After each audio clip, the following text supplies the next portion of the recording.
This is an ad for BetterHelp. If you've ever said, I'm not in crisis, so I don't need therapy, I want you to reconsider. The time to take care of your mental health is before things fall apart, and talking to someone can help. Get started at betterhelp.com/Ramsey and save 10%. Brought to you by the EveryDollar app. Start budgeting for free today. Normal is broke and common sense is weird. So we're here to help you transform your life. From the Ramsey Network and the Fairwinds Credit Union studio, this is The Ramsey Show. Jade Warshaw, Ramsey personality, #1 best-selling author, is my co-host today. The phone number is 888-825-5225. The call is free, and some say the advice is worth exactly what you pay for it. Brad is starting us off in Denver, Colorado. Hey, Brad, how can we help? Hey, Dave. Thanks for having me. I love your show. Well, thank you, sir. How can we help? So I've been listening. I'm actually a new listener. I've been listening for about a month now. Got hooked on YouTube. You just have such good financial advice and personal advice. I'm like, it's hard not to listen to you. But I started listening, and I realized I thought I was being successful, but everything I'm doing is almost opposite of what you're saying. So I had to do a little self-reflection, and I have some questions on like how I go forward in the future on this. But essentially what's going on is I make a decent amount of money, W-2 in software, and my entire financial mantra is to build rental real estate. And the reason for that has been I want residual income. So I want, to have an amount of money where inflation doesn't matter. Everyone right now is worried about inflation. I could care less. I want it to last forever because I don't know how long I'm going to live. No one does. And so those two things to me are my safety net. But to do that, I've drained 401ks. I live paycheck to paycheck. I have credit card debt, car debt, the whole 9 yards. It's worked out now that I'm 47 and a little bit older now. But my whole thing is, can I just keep those properties and enjoy life? And if I can, that's finance success for me. But now as I move forward, I'm listening to you and coworkers, they're all telling me some different things. So I'm just wondering if you have some advice on how I might shift this to work with your program and my program. That's interesting. Yeah. Nice call. Thank you. I love that. And so you said W-2 software income. What's your income? $500K a year about. I'm commissioned as well, but it's pretty consistent around $500. Oh, good for you. Man, you're killing it. That's amazing. And do you still have the drained 401K and all the credit card debt and the car debt? No, so I got rid of the credit card debt like a couple years ago. We lease a car that's expensive, but I paid off my other car. So my actual, and then we bought an RV. But actual like debt as far as that goes, I would say is overall pretty low. So your debt consists of right now an RV and a leased car, other than your home. And your rental properties. Mm-hmm. And rental, they're all not paid off, but they're all low balances. But that's right. I have $1.7 million in total liabilities. Okay. How many are there over the 1.7? How many properties? There's 7, including my primary. Oh, okay. That's not bad. All right. And you said the $1.7 million is the debt on them or the value of them? The debt. Oh, I see. And the value of the 7 properties would be what? Is $5 million. Okay. Very good. Excellent. Okay.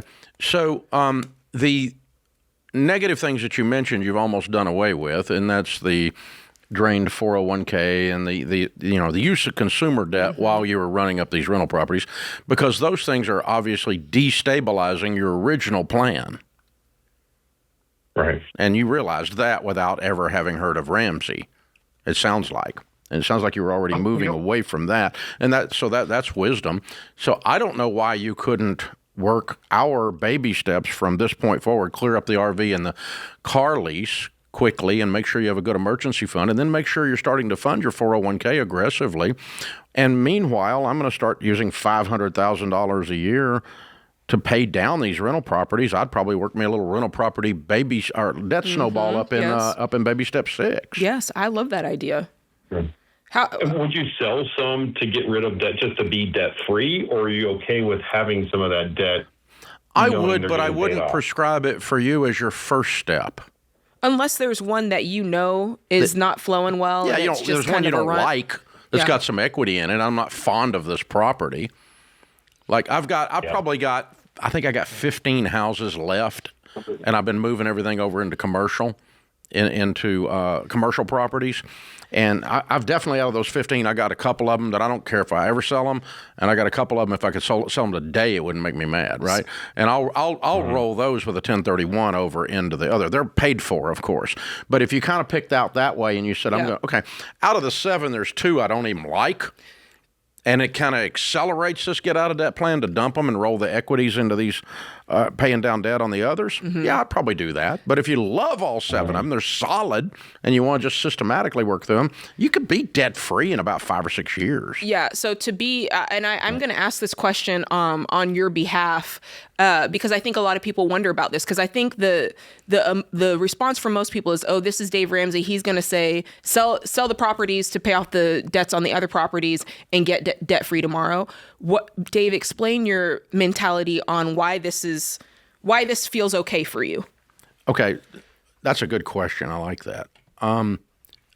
It feels okay for Brad, because Brad came from the other side of the pendulum, and he's swinging down towards the bottom now. Yes. And I'm not trying. I don't want to take him and kick him up to the other side. If I woke up in his shoes, having lived debt-free, and the wealth I've been able to build by being debt-free and had incredible cash flow, because none of my properties have a single debt on them, I would sell enough of them to be debt-free in about 30 minutes. Right. But that's such a shock to Brad's system. Yeah, he's been very intentional at building I'm okay this. if you do this a little bit slower.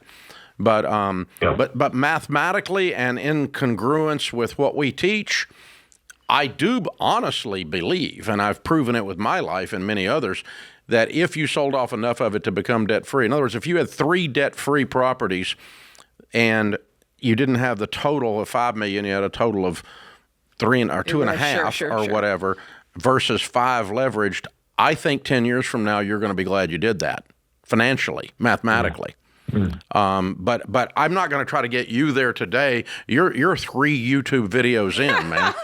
Right. My wife's always wondering what I'm watching. I said, come over here and listen to me. It's good stuff. But she has a finance degree, so she agrees with you on a lot of the stuff. I kind of drive her nuts on a lot of these things. And I also think that you've latched on to a really important part of what we teach, which is day-to-day dealing with debt and consumer debt. Because my guess is after this, when your lease is up, you're probably not going to lease a car again. You're probably going to go, I could take some of my $500,000 income and I could buy something in cash. And that's something that's mine, and I never have to do the payment thing again. Yeah, or and this is another question, but do I get aggressive and keep trying to buy like another property and keep leasing and doing that stuff? But I would again, the more I listen to your show, it's because like, maybe calm down a bit. It's a real simple thing. Debt equals risk. More debt equals more risk. Less debt equals less risk. It's a simple formula, and that's 100% true. There's no exception to that proven property. Now, and so if you got it down to where you had $500,000 worth of debt, and you had $4 million worth of properties, you've got virtually no risk. But you do have more risk than me, because I got no debt. You know? And the difference is that there's still a tiny little knot in your stomach. They're still there. You still feel it, and you still look over your shoulder a little bit when somebody coughs and says, wear a mask.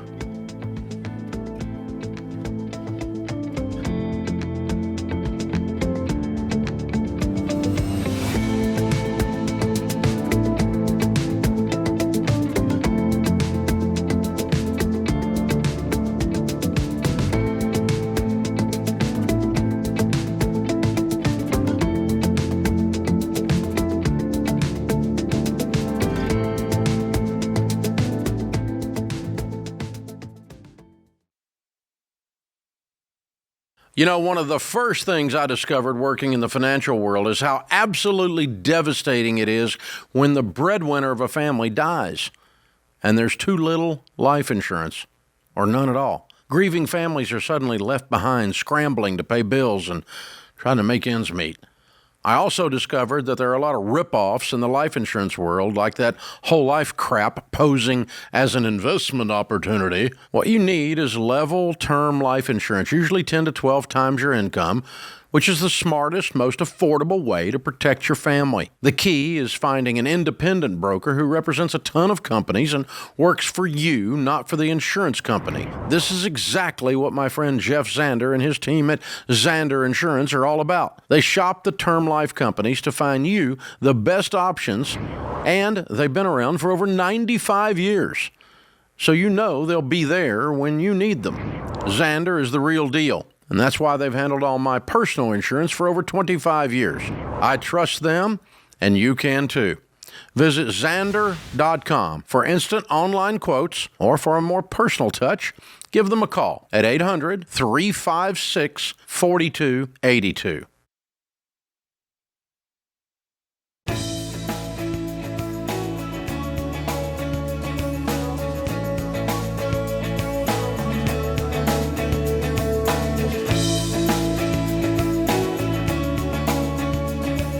Stephen's in Atlanta. Hi, Stephen. Welcome to the Ramsey Show. Hi, thank you for taking my call. Sure. What's up?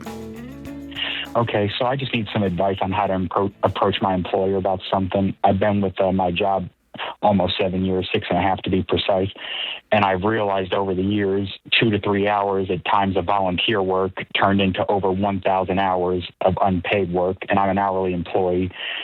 So I just don't know the right way to approach my employer because it's really taken a toll on me that I've worked all these years or all these hours unpaid, even though I technically chose to do it. What do you mean by that when you said a few hours of volunteer work turned into unpaid work? Explain that. Okay, so I work in retail, and I would clock out, but then I would see my coworkers get busy. Like, let's say I would leave at 2, 3 o'clock, and they'd get busy, and I would maybe stay till 4:30, 5, even 6 o'clock. Did they ask you to do that? I would just help customers. A couple times, but at times I just chose to. Then they don't owe you a thing. Yeah. You chose to do that. It was your choice. You clocked out. If you clocked back in, if you wanted to be paid, you would have clocked back in. Or you would have checked with management and said, do you need me to stay? And then if so, I'll clock back in. Yeah, but you just stayed and didn't ask anybody, didn't get permission. They're not obligated to you morally or legally. Mm-hmm. One time I tried to push back, and then I got scolded. Well, that's okay. So then that's just go home. When your hours are over, you got to go home. Or get a different job. But I'm not, if I get scolded for not getting paid for working, then we've got a different issue, okay? But or if you get scolding for offering to help. At that moment, I would have dealt with it and said, okay, I'm not going to be here unless I'm clocked in. Hello. That's not mean. You can be gentle about how you say that to not be belligerent to your manager, but if your managers are expecting you to work off the clock for free, that's something you should have dealt with in the moment. I agree with that. Now, it sounds like, and I want to say this to you, Stephen, it sounds like you're a self-starter. You're looking at the situation going, well, gosh, they need to be scheduling more people. This is my friend. I'm trying to be a team player. It sounds like that's probably your heart in the matter, but then you kind of looked up and went, man, this is a lot. I wonder if I can get them to pay me for this. But then the other part is you don't have a record of it even. Like, because there's no clock in, clock out. The only record you would have is a notepad, right? That and you've it's your written word. Saying that. Some of it is provable, but that's a different thing, I guess. What do you make an hour? About $20, $21, something like that. Yeah. All right. So, I don't think they owe you, man, not morally or legally. Now, what I would do is change what I do going forward from today. And Absolutely. That is, if I expect to be paid for the work, then I need to work that out with leadership and clock back in. Otherwise, I'm doing this out of the goodness of my heart, and I'm going to harbor no bitterness towards the employer. Right. And that's what you were doing. But then it kind of, when it piled up, you went, oh, crap, I kind of let myself get taken advantage of here. Yeah. And you did. Yeah. But I would stop that. I wouldn't, I'm not suggesting you have to do this going forward. But either that or, and I would have said this to him if you were still here, something financial popped up and he realized, man, I could really use some extra money. Where can I get it from? That'll cause you to look back and go, Yeah, but I mean, that's like, you can't go. You can't do I was that. in a car wreck 3 years ago, and now I need some money, so I think I'm going to sue them Go for the back car for it. wreck. You know, I mean, Yeah, no, I'm you can't do saying. that. I mean, that's not how this works. At the time, if you'd have Right. dealt with it, you'd have dealt with it. That's But right. You can't just go, oh, I need some money, so I got to look around and see where I've been taken advantage of. That's what I'm saying. It might point to a deeper issue. But I appreciate your good heart and your team player. I'm with Jade on that. I think she observed you correctly on that. I jumped straight to you get no money, but you get no money. Yeah. But I do appreciate your heart. And I would say it is more than fair. And by the way, what you're describing is not that unusual, particularly in a retail setting. Absolutely. It could be. I'll tell you, another places. Restaurants. Not unusual. Restaurant. Yeah, they'll work you till midnight and not think nothing about it. Hey, stick around, help me clean up. Off the clock. No. I don't think so. I don't think so. Happy to stick around. Or I'll do it once because you got, we had, 4 people were sick, didn't come in on shift. Yes. I'll help you. Yep. Okay, but I'm not going to do this for 6.5 years. That's right. And then look back and go, I don't think I like this anymore. No, I would not like it after the 3rd time. Absolutely. Absolutely. And then decide it's part of my life and it's my gift to And it's just a to way my I friends serve. Yeah. and to my teamwork and to my organization. Could do that. And you can do that if you want to. I don't recommend that. I think that's going to end up in a little bit of bitterness. It would in me. Yeah. Over time, I would be like him. Over time, I'd be going, I don't think this works. Yeah, I agree with that. I agree with that. Good, interesting question. I think Very so. interesting question. Leslie's in Phoenix. Hi, Leslie. How are you? Good. How are you? Better than I deserve. What's up in your world? Hi. I have an interesting question that I really am not educated in, so I thought I'd come to the pros. So it has to do with whether to just do a 1031 or to pay taxes. So we bought some farm ground that we had planned to build our house back in 2021. We bought it for $90,000, and we are planning on selling it. We just went in escrow to sell it for $240,000. And so my question is, You bought it for what again? Sorry, we bought it for $90,000, and we're selling it for $240,000. Okay. And it's paid for, and so we know that we'd be making about 150 capital gains. And we are planning on purchasing some more vacant property. That property would cost us $375,000. And so my question to you is it best to put it in a 1031 and put all of it towards the land, or do we just pay the taxes so that we have the cash on hand to potentially build a house with that cash later on? No, if I was going to build a house with the cash, I'd just sell the land. If you need the cash, you're going to end up selling the other property, the second property, if you need the cash. We're building our home on the property that we're purchasing. Okay, you can't do a 1031 on it then. Because it's not like kind. You can't do a 1031 on personal residence. You can only do it on like kind properties. So if you went vacant lot to vacant lot or rental property to rental property, income producing to income producing, you can do that, but you can't do it on personal residence. You can't roll your rental property into a personal residence on a 1031. So they're both vacant lands. They're both in Cotton, and so they're both like. Yeah, but when you build a house on this piece of vacant land, you screw up the deal. The 1031 is going to be invalidated. Okay, so you couldn't do it anyways then. Right. Okay. The second piece of property, the 375, is what you want to build on. Is that what you're telling me? Correct. Yeah. That's what I thought. Okay. Yeah. No, you can't do that. Double check with your tax advisor. I'm not a tax professional, but I'm right. Great advice. Okay. Thanks for calling. I did this one time because I had I was buying I bought my next door neighbor's house on the lake. Wow. My lake house. Yeah. And I wanted him, because I was giving him a great deal on it, and he was going to go buy another piece of property on the lake because prices were down. And back in 2008, okay? Prices were way down. It was a good deal for him because I paid him like full retail because I wanted the land to build a house on, right? Okay. And it wasn't for me on the 1031, but I suggested to him he 1031 his lake house into another lake house. But he had no income he produced on it. It was vacation property only, and you couldn't do it. Oh, that's right. So that's when I got into the nuances of the. It really has to be the same of the law. You can't do Well, he'd had to have rented his lake house 181 days. If he did that, then it would be rental property, resort rental property, right? And he could buy another piece of resort rental property that he rented. But you can't do it on vacation property to vacation property. Yeah, if it's not rented. So it has to be income producing, or if it's a piece of raw ground to raw ground. Can't be personal residence involved, and can't be non-rented vacation property either. That's the only reason I knew that, is because I almost screwed it up for this guy, and we actually got the tax advice because Dave was wrong, and that's how that happened. You remembered forever.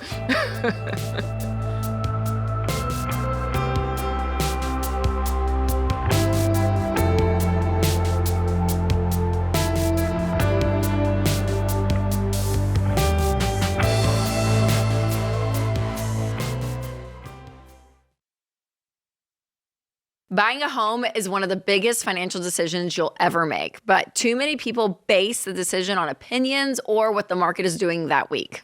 Churchill Mortgage has been our trusted partner for over 30 years because they do things the Ramsey way.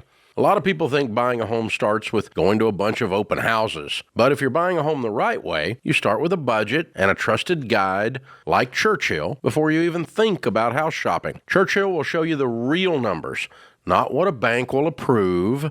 Buying before being ready is how people end up house poor and stressed out. Churchill will tell you the truth, and they won't push you into more house than you need. And once you understand what you can actually afford, you can move forward with clarity and confidence. So if you're ready to buy a home, choose the right guide and stick to a plan. Go to ChurchillMortgage.com and get started. That's ChurchillMortgage.com. This is a paid advertisement. NMLS ID 1591. NMLSConsumerAccess.org. Equal housing lender.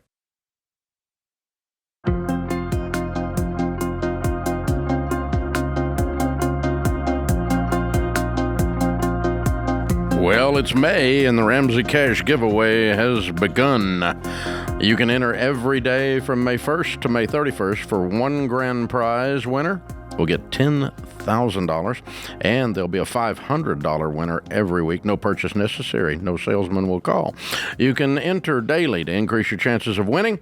Be sure to check out the sales that are going on, and that includes books and assessments, all for just $12 right now. Ooh, goodies at RamseySolutions.com/giveaway. Right now, you can enter once a day. No big deal. No purchase necessary. I think I said that. Daniel's in Houston. Hey, Daniel, what's up? Hello, sir. How you doing? Better than I deserve. How can we help? Oh, man. I don't even know where to start. I just feel I don't have control of any of my finances. And to make it worse, my wife and I were financially divided. You know, it's her money, my money's my money kind of thing. And my car just got repoed. My employer, they vet, their employees every now and then, and that's another thing. They do what to the employees every now and then? My employer, what they do is they make sure that we're financially good. Like they look at if we want to keep the employment, our credit score, our credit, it needs to be, at least good. I need to make payments, arrangements. What do you do? Like I work for the government. Oh, okay. Yeah. So you're concerned about that. That's one. I'm concerned about my marriage. So what do you make? I'm sorry? How much do you make? Right now, I'm making about $75. And what does she make? About the same. Maybe. So you have $150,000 coming in. Mm-hmm. And the crisis is where? How does your car get repoed when you have $150,000 coming in? So it goes back to years ago. Everything just started snowballing, on debt. One thing led to another, and then there was a series of events. A family member passed away, 2 family members passed away, and then the government shutdown hit, and that was the most recent one. Not only that, also, just bad decisions that I made. I got a loan to cover the loan, and everything So Tell us where it got you. how much other debt do you have, honey? I have stuff in collections. I have like personal loans. Tell us the amount. How much personal loans? Just personal loans. I want to say about 8,000, 9,000. Okay, and what about the collections? How much in collections? In collections, so we're talking about maybe I don't know. I think about 15 to 20. So I'll tell you this. I'll tell you something briefly, and then we'll move on. That's really going to help. Tonight, pull it all out and look at it and calculate it up and list them smallest to largest. And that way it's not just this thing floating in your head. You really know what the numbers are. You can see it. You can name it. Do that tonight. So 15 to 20 and in have collections. your spouse sit at the kitchen table with you doing that, and the kids are in bed. Yeah, well, that's the thing. I mean, I've tried. I've tried to get my spouse. I didn't ask you to try. I asked you to do it. Yeah, what would cause her to say no? I won't sit at the table with you, because that's very deep. If she says no, I refuse to sit at the table with you. No, like she'll sit with me. Okay, then do it. But whenever we talk about finances, everything just spirals. I don't want her to talk about it. I just want her to sit there and watch you add up what you owe. That's all I want her to do. Don't talk to her about it. Yeah, one thing I want to mention, I just recently joined the Guardian litigation group. Okay, good. Yeah, and so they're the ones now handling my accounts that my employer are questioning. Okay. So the ones in collections? Yeah, I was in collections because I've been getting calls from different law firms and because they're trying to sue you. Yeah. Okay. Yeah. So for the sake of time, you've got the 20,000 in collections. You've got the personal loans. List out all of it. Tell us what else is there. Do you have cars? Do you have an RV? Tell us what else there is. No, I have another repo that I had last year, which is about $12,000. I also have under my name the solar panels, which was actually, you know what? It's actually more than 20,000 because just the solar panels itself was about 45,000. But we have an attorney for that, which are handling that case because apparently that company, the solar panel company, they went bankruptcy. Okay. And so we have an attorney. Okay. Because we have a lease on the roof, whatever. I solar panel. So solar panels on paper today, you owe $45,000. Yes. Okay. Anything else? That's. Other than that, it's just credit cards, personal loans. Yeah. How much? How much credit cards? Credit cards maybe like $600. Oh, okay. Not much. Daniel. Yeah. Daniel, you have $150,000 coming in. You're not paying any of these bills anyway. So mathematically, the question starts to pose, where's this money all going? Mm-hmm. Because you've not been paying any of these bills. You're not paying the solar panels. That's in the lawsuit. The rest of these things are in collection. You're not paying anything. The cars are have been repoed, and so you're not paying those. Month to month. So where is all of your money going? What's your house payment? So the house payment is about $1,600. Yeah, that's something's. Dave is right. So something's not right. You have $150,000 coming into the household. You have $75,000 of it. You are in control. You're in division. You're at odds with your spouse, which is normal when you've got this much stress. But the way you eat an elephant is a bite at a time. And so Jade is right. If you list these things out and you say, okay, there's the solar panels. The attorney's got that. There's the collections, Guardian litigation's got that. Mm-hmm, mm-hmm. The car repo, I'm going to turn that over to Guardian litigation, let them handle it. And if they can't, then I'm going to start. But I'm not paying anything on it, so it's sitting over there. So the first thing we're going to buy with the money coming in is food. Yes. The second thing we're going to buy is lights and water. And the third thing we're going to do is pay the house payment. And the fourth thing we're going to do is pay the car payment, put gas in the car, and go to work. Yep. Now we can breathe. The rest of this is a monopoly game. The rest of it's a game, and you're behind. You hadn't passed go. Oh, wait a minute. You did pass go. You got more than $200, you got $150,000. Yeah, that's right. Because you keep pass and go every month. And so, but what's happened is you walked into a nest of bees and they're flying around your head and you can't think. That's right. And so what I want to do is get those bees to line up and fly in formation so I can knock them off one at a time. And, but you know, the numbers you're giving me don't match your attitude. Yeah, I have a sense that what he's listing is his side of the equation, and there's probably a whole other, quote, her side of the equation. It's possible. I actually think that's the biggest part of this right now. It's very, very hard to move forward together when you're not on the same page. But if you make $75,000 to $150,000, you should not have a car repoed, and you should not have a house. You should not be behind on your house. You could be behind on a whole bunch of other things because you don't pay stupid whatever and not pay your car payment. You don't pay stupid whatever and not pay your house payment. Yeah, and so we take care of food, shelter, clothing, transportation, and utilities. Then we live to fight another day. Right. And part of what is causing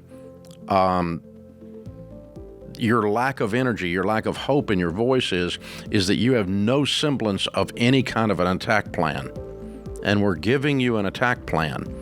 And the brain can handle bad news. It can't handle not knowing. So give it the bad news.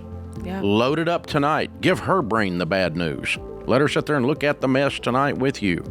And then you guys begin to attack this one thing at a time.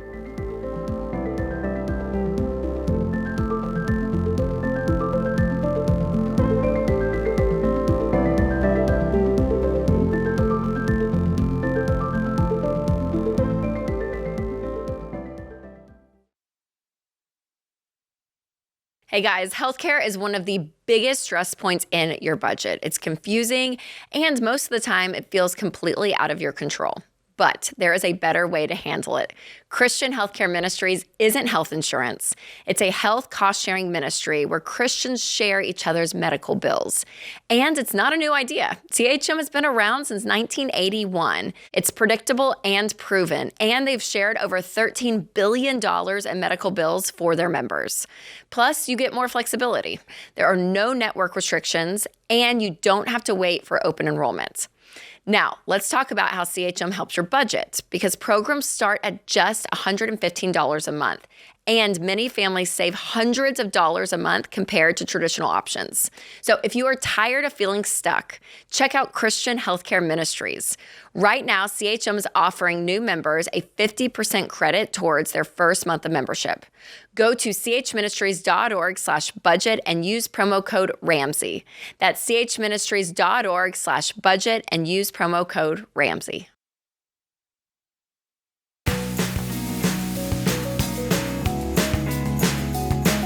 Chad is in Oklahoma City. Hey, Chad, what's up? Hey, Dave. It's a pleasure to be on this show. Certainly. How can we help? All right, so I have a very dangerous career that I'm rapidly approaching the end of, which is freestyle motocross. And I've broken over 80 bones and been through all of it, right? Wow. I'm in my 25th year of it. I love doing it, performing in front of crowds. All of that is absolutely amazing. But in the middle of baby step 2 with the wife, everything's going smoothly. I've kind of got a side gig in the trades trying to, look at career options as far as the next path because I'm only 44. But, with our debts and everything, I'm trying to figure out how long I should hang on to this dangerous career while, trying to still set the family up as far as, freedom for later. Okay. I don't know that I've ever coached a professional motocross guy. What kind of money do you make? So in the freestyle motocross world, it's all about how many shows or events you can do per year, right? It's not contingent on winnings and stuff like racing. It's more exhibition stuff. Okay. Yeah. Yes, sir. We're doing all kinds of stuff, like all over the world, really. So and, how much do you do? I really try to do a lot of ministry stuff. Cool. How much do you make? I average on a healthy year, I'm about 125, 130 on a good healthy year. If you don't break any bones, obviously. On the side trades deal, I'm pulling in about an extra 50. Okay. Okay. And the side trade is what? Electric work. Okay, good. And so your plan long term, it sounds like, is to become an electrician. Yes, the area that we live in is more rural, and what do you want to there's be not a when lot you're of- 55? That's what I'm asking. Right. Yeah, that's what I'm trying to ask myself. Well, you can't I'd love do to just be able to say motocross I'm till retired. 55. No, I'm saying, what is your plan to transition to? That's the ultimate question right there. I mean, right now I'm leaning towards the electrician thing. But, Okay, that's cool. Because the other thing that popped into my head immediately would be that you obviously are the top 1% of the people in your world, and it would seem to me that without ever getting on a bike again, you could lend tremendous value to the motocross world based on your experience and your name, for that matter. Because if you've been making this kind of money and breaking these kind of bones for this number of years, I would think you know everybody and you know the inner workings of the whole stinking deal, and how it runs, no pun intended. And, I would think you could get into that. Like I've got a friend that was an Olympic athlete in the skating world, and he doesn't skate for a living anymore. Sure. But he knows everyone in the business. Everyone knows his name in the business, and he's able to add value to the skating world, tremendous value, and makes probably more money than he's ever made in his life doing that. So that's a possible angle on your life that just popped into my head. But if you don't want to do that, if you want to just turn your back on motocross, I don't blame you. If you got 44 broken bones, I can imagine not wanting to see it ever again wouldn't be bad. But and if you want to be an electrician, that's fine too. Then begin to, what I would suggest you do is get the boat closer to the dock. Don't jump towards the boat and hope you hit it. No. That's definitely the plan. Yeah, get your electrician income up and gradually take fewer and fewer motocross gigs, because it sounds like you could probably trim this back a little, and rather than just all or nothing. Because there's electricians that make 120 a year. Working to do for sure. There's electricians that make 120 a year. Area. There is, just not in my area. I'm pretty much almost capped out on that. Okay, then you can't be in your area. Get into contractor work. You either have to be in a different area, or you need to maybe think about another path or combining paths. Is there something where you do electrician work and you do something in motocross world? That's not riding. Yeah. Right. Yeah. That's kind of what I'm hopeful for. The question is, what's your timeline? In an ideal state, are you trying to make this transition in 2 years? Are you trying to make it in 3? What's your timeline? With our baby steps, I really think we can be debt free by the end of 27. Okay. No problem. And then that's house and everything. And Good. then I was just honestly leaning on putting, 2 years kind of after that, kind of really putting what we are already currently doing, but, hyper doing the investments. Yeah, but I think you could do that point without being in motocross if your electrician income came up. Yes. Where we're at, we have we live in the country, very close to a very, very small town. We have our dream home, dream life. Again, I go back to next door. I go back to what I said before, which is if you're saying the market simply is not large enough in your area, then you do have two choices. You can either combine trades and say I'm going to be an electrician and then I'm going to do something else to generate the income I need, or you would have to relocate, which it sounds like relocation's off the table for you. So that now it's okay, what other things can I do? And I'm also wondering, does your wife work, or is it just your income? No, she does. We both work 2 jobs. Okay. So here's the thing. You do what Henry Cloud talks about. He just got a new book out this week. He was on here yesterday.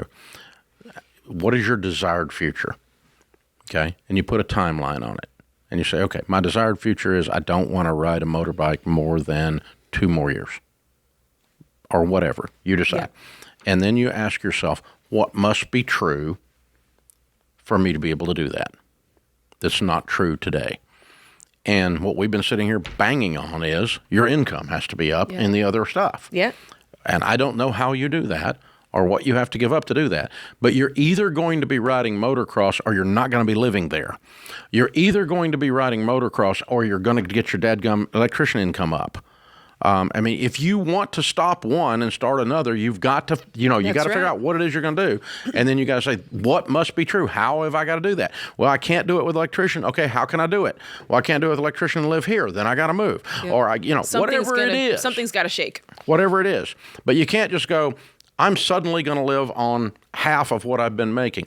I'm glad you didn't call me and say I'm making $600,000 a year doing this, and I've got to take a pay cut to 50. That's right. That's tough. And I thought for a minute, the way you're talking, like my life is in jeopardy. I'm breaking bones, and I thought you were making some unbelievable money. But 130 is replaceable. It is, and honestly, I'd be working to do that really quick because I don't think it's worth tearing your body up for $130,000. Your brain is already checked out, which makes you dangerous. So I want you to get off that bike. Well, within 24 months. We can definitely send you find the work you're wired to do, and inside of that, there's a career assessment inside. You can take the assessment because I'll tell you what. And the wiring has nothing to do with electricity, by the way. That's right. That's just a unintended pun. But I will say when you go from a career that feels very driven by excitement and spotlight. Yes. When he said, I'm just going to go be an electrician, I thought, are you going to be okay like that? I really think if he can find something connected to that world, like you said, that's going to give him the spark he wants to keep going. I think what do I know? I got a feeling you could make $200 a year promoting those events. And hiring the other talent to run the events and analyzing the talent. Yeah, sure. From the perspective of someone who's actually done it. I think you can make more than you used to make riding a bike, but I don't know anything about it. I'm making that up. Yeah, that's true. That was I've just made that up. But I'm so freaking entrepreneurial that I always figure there's a business in there somewhere. There's got to be. There's a business in there somewhere. Because he's already an expert in that area. So you and Sam did it. You were performers on cruise ships, and now you and Sam own one of the largest agencies in the world, putting talent on stages on cruise ships. That's right. And you've not been talent on a stage on a cruise ship in a long time, except when you went on the Ramsey cruise. That's correct. But other than that, I mean, so you took the talent gig and the knowledge from it, and you turned it into a business, and that's exactly what I'm talking about. That's right. That's right.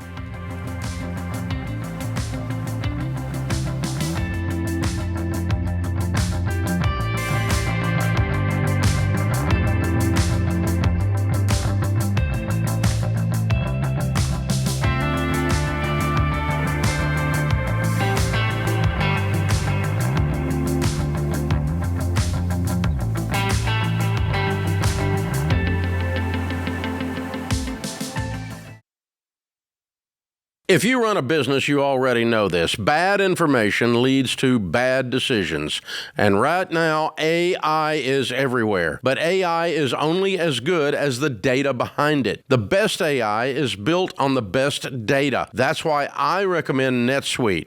NetSuite is the #1 AI cloud ERP, and more than 43,000 businesses run on it, including us here at Ramsey Solutions. Their AI isn't bolted on, it's built in. And it connects everything that runs your business. Accounting, inventory, customer data, all in one place. Because when your numbers are connected, AI actually works like it's supposed to. NetSuite's AI helps flag cash flow problems, spot inventory issues, close your books faster, and cut down on manual reporting. If your revenue is at least 7 figures, go to netsuite.com/Ramsey for a free product tour. That's netsuite.com/Ramsey.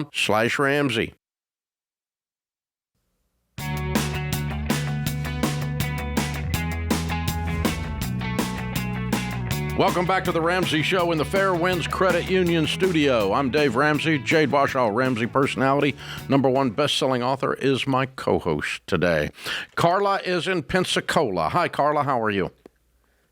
Hi, Dave. I'm good. How are you? Better than I deserve. What's up?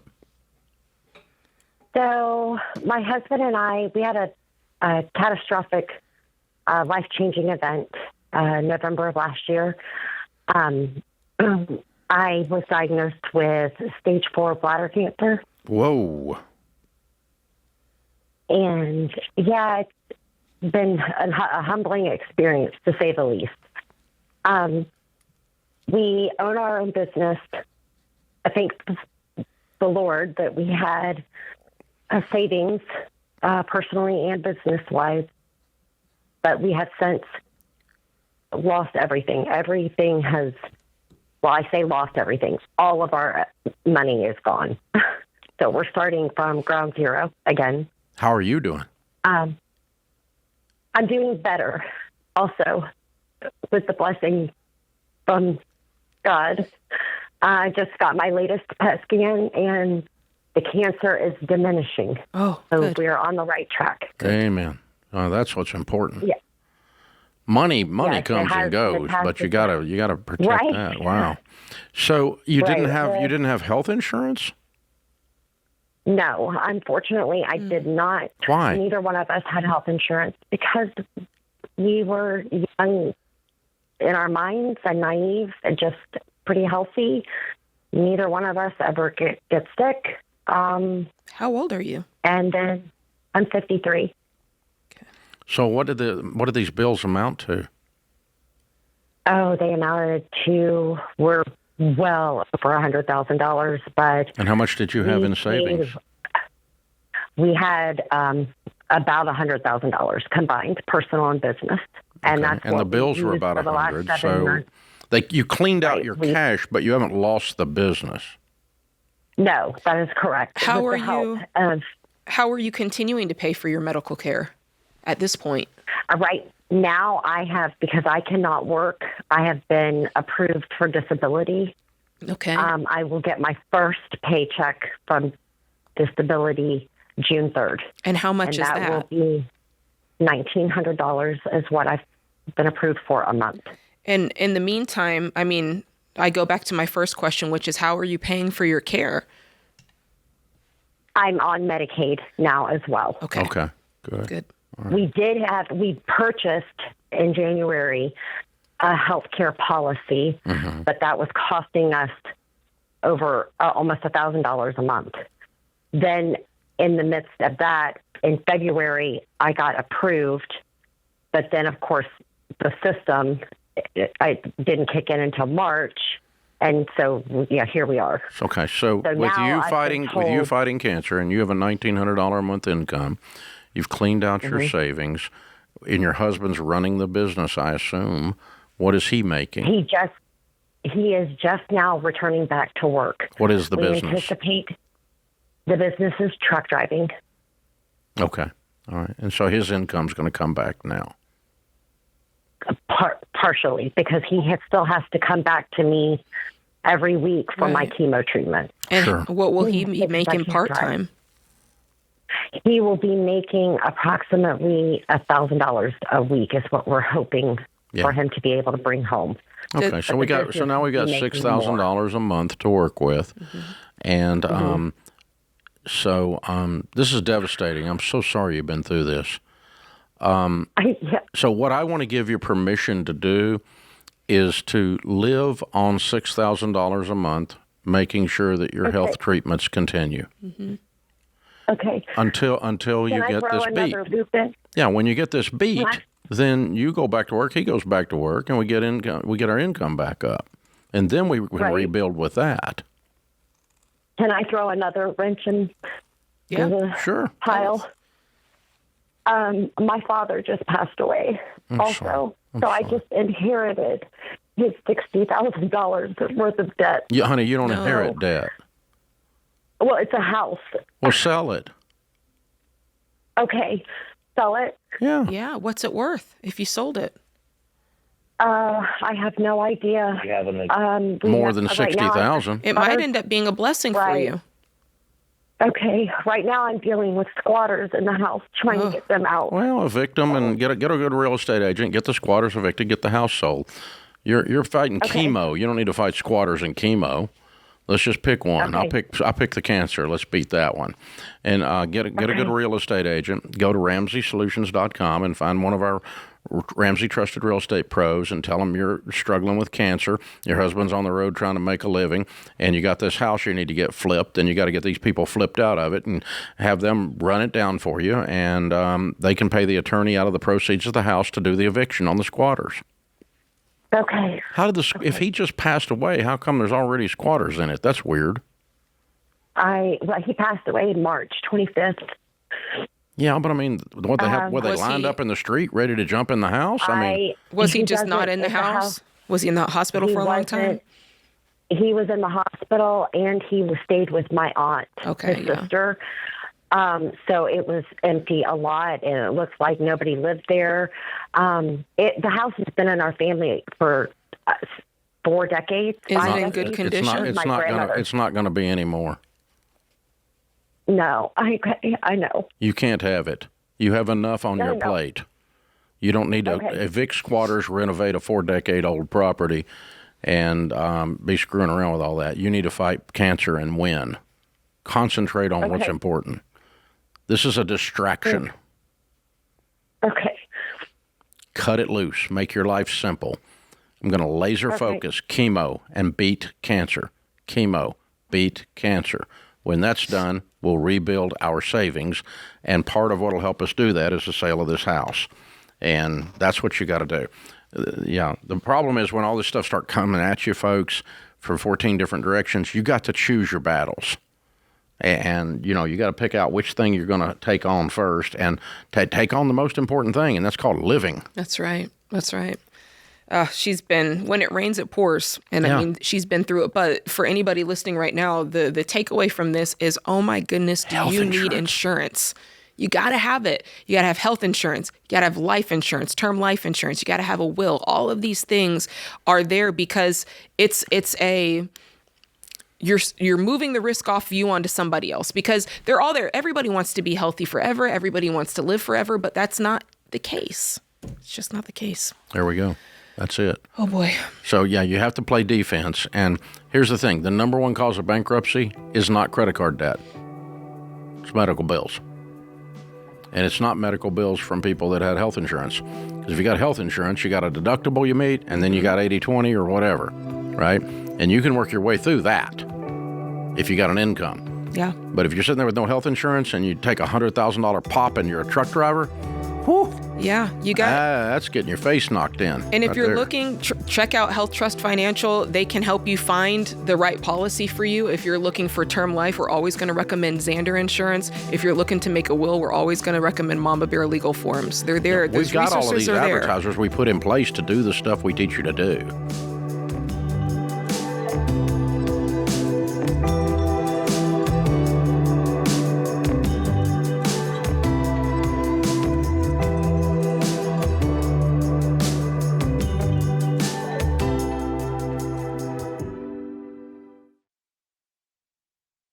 Okay, guys, let me ask you something. What would it take for you to switch your bank? Because if you're still earning next to nothing on your savings, you need to check out Fairwinds Credit Union. And I know what you're thinking. It might sound like a hassle. Moving your direct deposit, updating bills, getting a new debit card feels like a lot. But here's what most people don't realize. Staying where you are could be costing you hundreds of dollars every year. Y'all, the average savings account pays less than 0.5%. So let's say, for example, you got $20,000 saved. You might earn around $70 a year. But with a Fairwinds high yield savings account earning 3% APY or more, that same money could earn you over $600.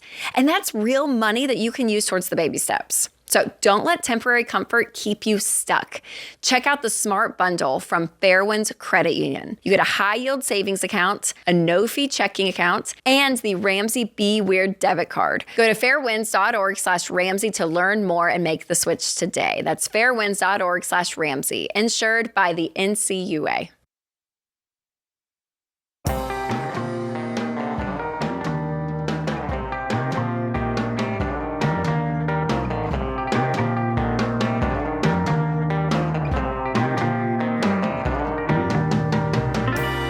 Annabelle is with us in Anchorage. Hi, Annabelle. How are you?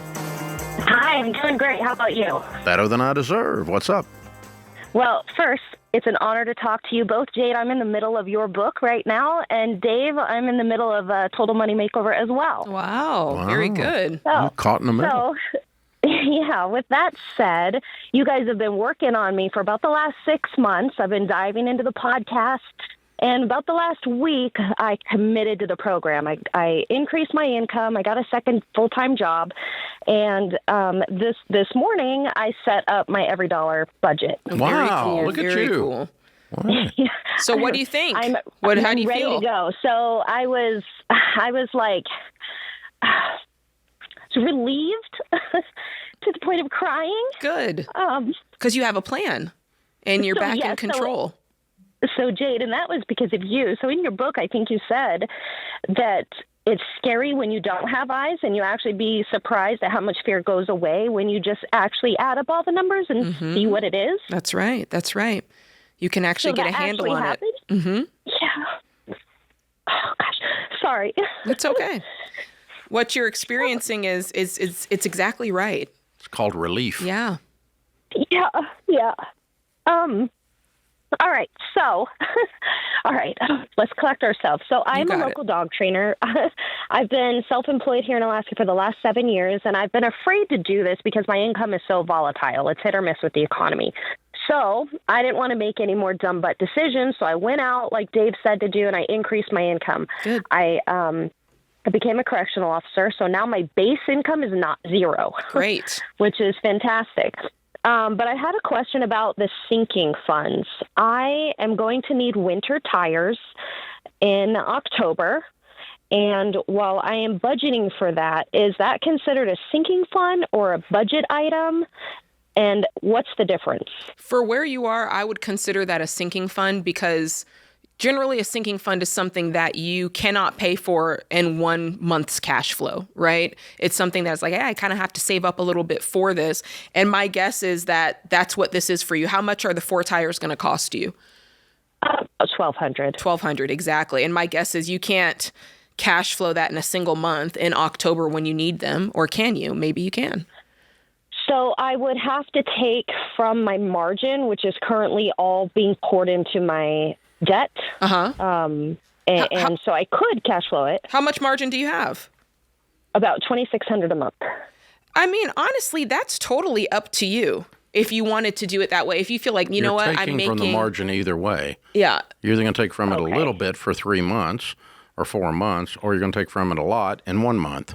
And the thing that would put me over the edge, but what we're talking about is your motivation, right? Because you're in the middle of paying off debt. So if you say, what, I feel like I'm making progress. I love seeing the number go down every single month.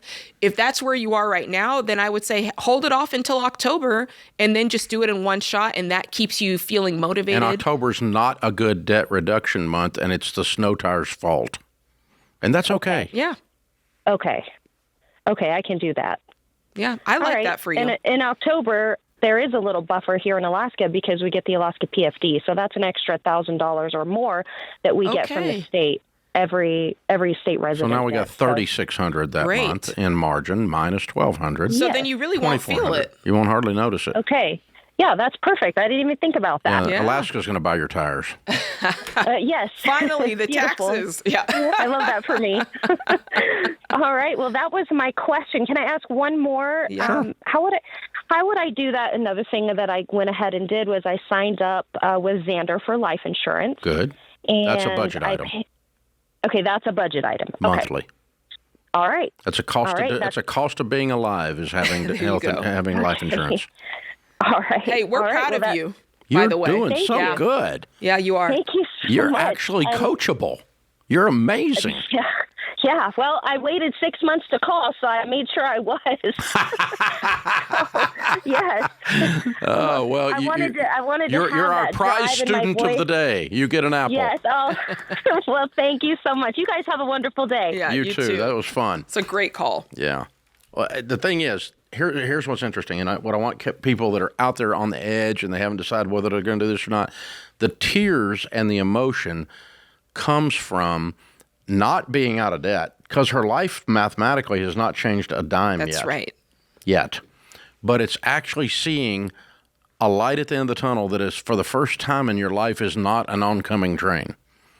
You know, we actually are going, this is freaking, when you put the numbers down, the numbers look at you and say, this is going to work. And you go, oh my gosh, the numbers just told me this is going to work. Oh my, and this is called hope. Yes. And hope in personal finance is the sauce, baby. Hope is the secret sauce. It'll make you work hard. Hope will make you sacrifice. It'll make you sell off your prized possession because you want to get to somewhere you're not there yet. Yes. Hope will make you do all kinds of mature, grown-up stuff. Yes. That's why we tell you, that's why we're always giving people EveryDollar, because the moment that you start plugging those numbers into EveryDollar, and it happens just the way Dave said, you start to see, oh my gosh, number one, you see your income in one place for the first time, and you realize, oh, I do make money. I make too much. And I really have been wasting a lot of it. Yes. And then you see the margin, or some of us, a lack of margin. And for the first time, we see it for what it is in facts. Okay, I'm $400 over, or I'm $700 over. And then when you see, the first step in solving a problem, Dave, is identifying that there is actually a problem. Exactly. So when you actually see it, okay, I'm over budget, I'm in the red. Even though that doesn't feel nice, at least you can recognize the problem, and now you get about the business of actually solving the problem. And if you have felt like a rat in a wheel for so long, and you suddenly have hope, it will make you cry. Yeah, it will. It makes me cry thinking about it. Because I've been there where you're under a rock and somebody's standing on a stinking rock. Hello. Mm-hmm. And when you realize I don't have to get off my rock. Yes. You know, I'm not going to live like this. And you go, there's a way to do this. And it changes everything. It's so powerful. See, the brain science tells us that bad news is not as bad as no news. Ambivalence is way more dangerous to your brain. Not knowing is way more dangerous to your brain than knowing exactly what I got to do and what I got to fight. Right. Because when you don't know, your brain fills in gaps with all sorts of stories and ideas and fears and all sorts of things. Yeah. We have a friend who's in the process right now of beating cancer. Just knocked one of them out. Yep. He had two. He's collecting them. Yep. And he's got one of them knocked down. He's working on the other one. And he will tell you that when the doc says you got cancer, but it's going to be a week before we can tell you how bad it is, that week is more hell than actually fighting the stinking thing once you know what it is. It's stage 2. This is what we're going to do. Here's the treatment plan. Here's the prognosis. You've got a year of hell ahead of you, hell ahead of you, and no hair ahead of you, and you're going to live. That's right. But it's going to be awful. Your brain can handle that news better than, I've got cancer, but I don't know if I'm going to die tomorrow from it, or I don't know if it's stage 4, 1. I don't know if I drove by it. I don't know what it is. Yeah. The not knowing crap, that ambivalence, is way harder from a brain science perspective for human beings to deal with than the actually knowing this is what we're dealing with. Yeah. And if you look down and you go, God, that's a lot of debt. That's not nearly as bad as I've got a lot of debt and I have no idea and I'm stuck and it's But when you write it down, like you said, you get that. You'll have Annabelle's reaction, and you may not call us crying, but you will stand in the mirror and cry. Yeah, you will. And go, oh my gosh, I'm gonna be okay. It's going to be tough. I might have to sell some stuff. I'm going to take a job as a correction officer while I train dogs, but I can do this. And what must be true that's not true today? And all of a sudden, your brain starts adjusting for what must be true that's not true today to get this freaking mess cleaned up. You automatically do it. It's a human function. You can't keep yourself from doing it. You problem solve once you realize what the stinking problem is.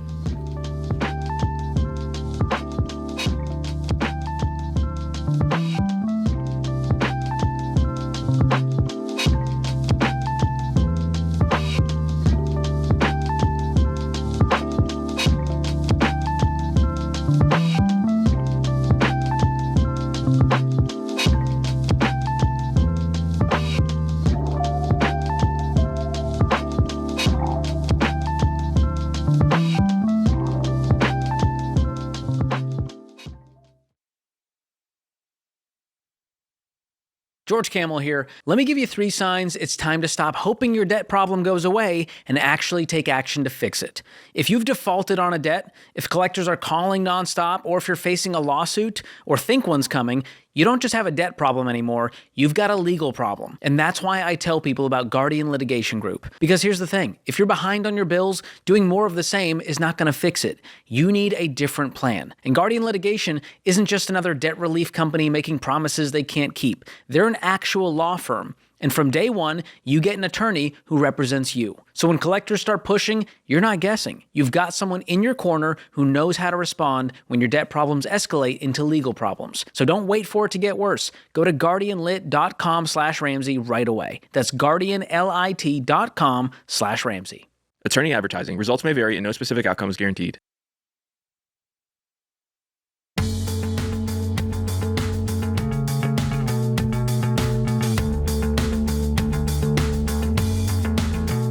Are you worried about being able to afford a home? A lot of people are. A lot of people have believed everything they read on the internet, which is a really bad idea, because it can steal your hope and falsely steal your hope. So why don't you sit down with a good real estate agent and find out what you can actually afford? Or figure out what your home is actually worth and talk about putting it on the market if you're going to sell. When you actually deal with facts instead of internet mythology, your life will change, I promise you. The Ramsey Trusted program is the only way to find a top agent you can trust that we trust.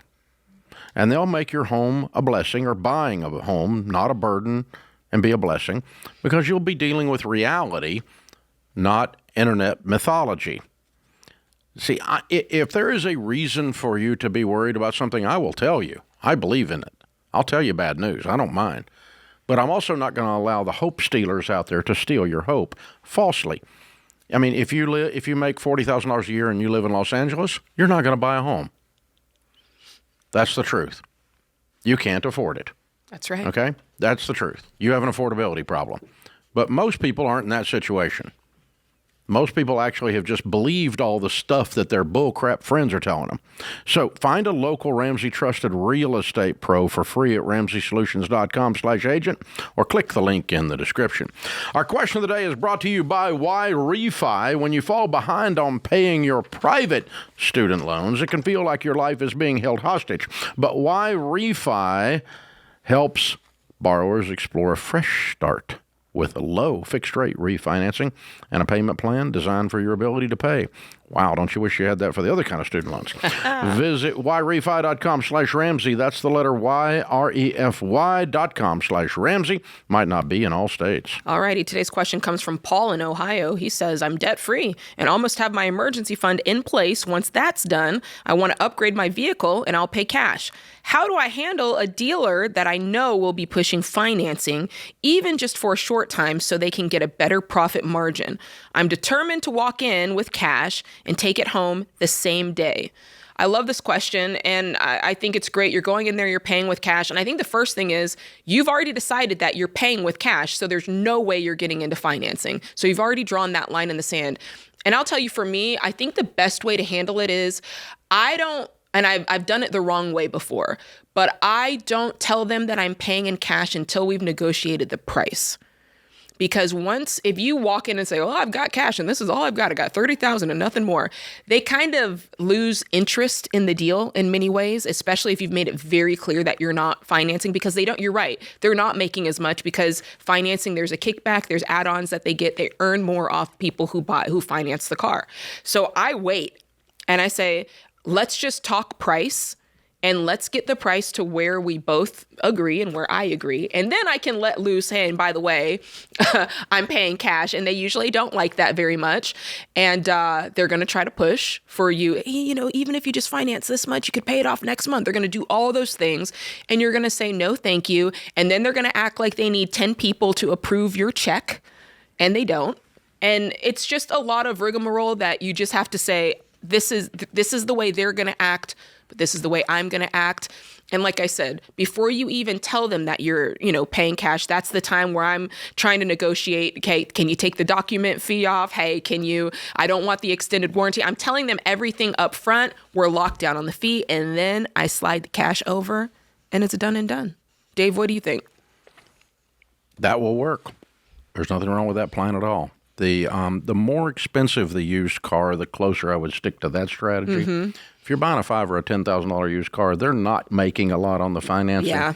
And I would just say, you know, I have $9,000, and you're asking 12, and here's 9. And if you want to take that, I'm leaving with the car. If you don't, I'm leaving with my cash. Do you want the car, or do you want these Benjamins? I mean, it's that simple, right? Put it close enough for them to smell them. Smell it, right? It's right there. Open the briefcase and go, do you want this? You know, I'm kidding, but not much, you know. And so that's a cheaper car, right? Now, if you're buying a brand new car, that's not a specialty vehicle, it's a standard model. Mm-hmm. If you work it carefully, you can buy those for usually $500 over invoice, and just go in and say, I'm looking at that car. Will you sell it to me at $500 over invoice? Just leave it at that. And then they will show you the invoice. Yeah. Now, after that, the reason they will do that is, or sometimes they'll sell it to you at invoice, because they get manufacturer rebates that they put in their pocket, okay, in that process. And then I just go, I'm going to wire you the money.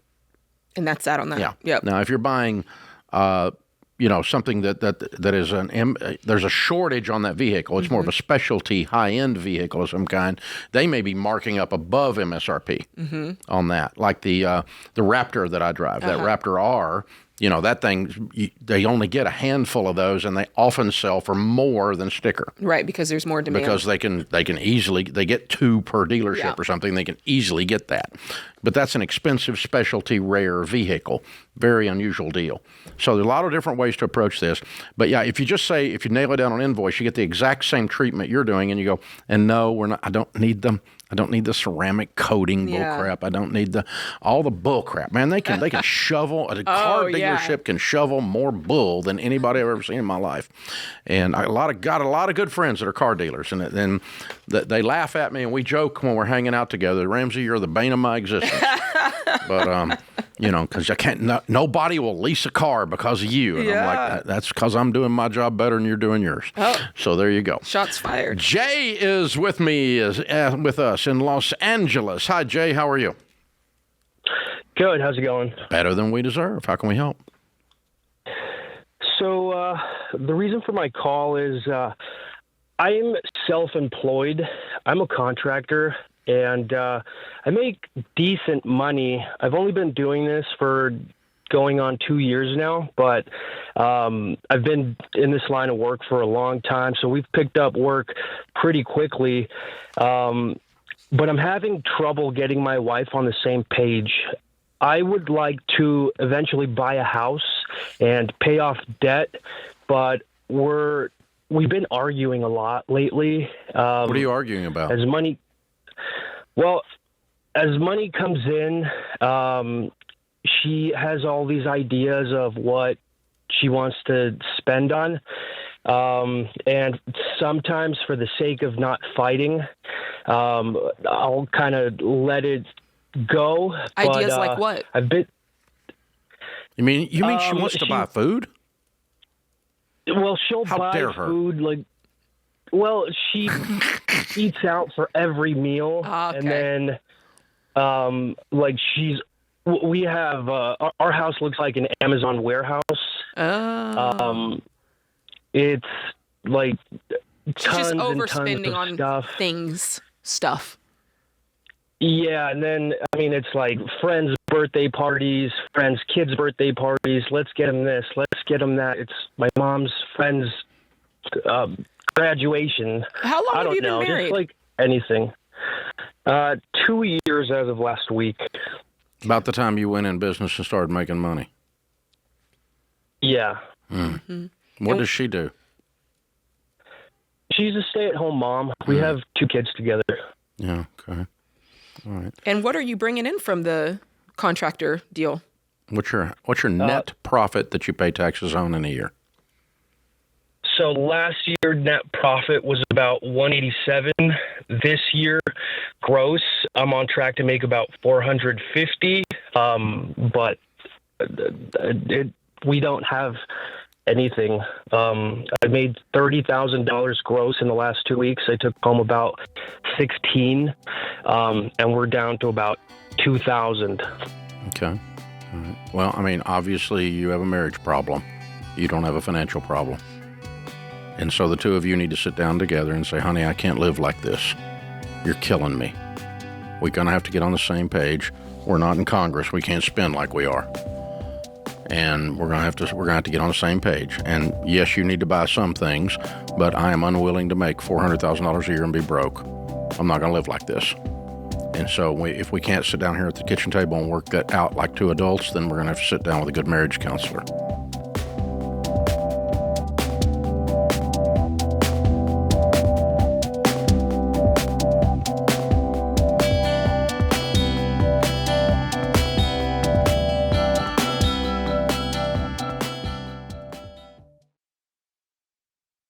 When you've worked hard to buy a car the right way, you paid cash with no payments hanging over your head, the last thing you want is to worry about it every time you drive it. That's why we trust Christian Brothers Automotive as the official auto repair partner of The Ramsey Show. See, most people don't stress about their car because it's older. They stress about it because they don't know what's happening under the hood or trust the people that are working on it. But Christian Brothers Automotive uses digital vehicle inspections. You can actually see what your technician sees and know what's urgent and what can wait. Plus, Christian Brothers stands behind their work with their nice difference warranty, 3 years or 36,000 miles, whichever benefits you more. So if you want real peace of mind with the car you worked hard to own, go to cbac.com/Ramsey. Use the promo code Ramsey and you'll save 10% off your visit, up to $250. cbac.com/Ramsey. See store for details.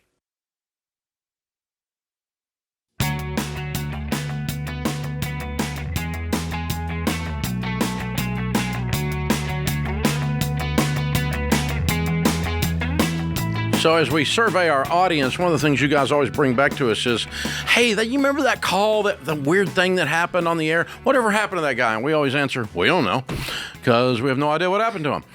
But lately, we've decided we're going to fix that. And a time or two in the last few months, we've taken one of those calls that when we posted it like on Instagram, it had like 10 million people view and went, whoa, that's wild.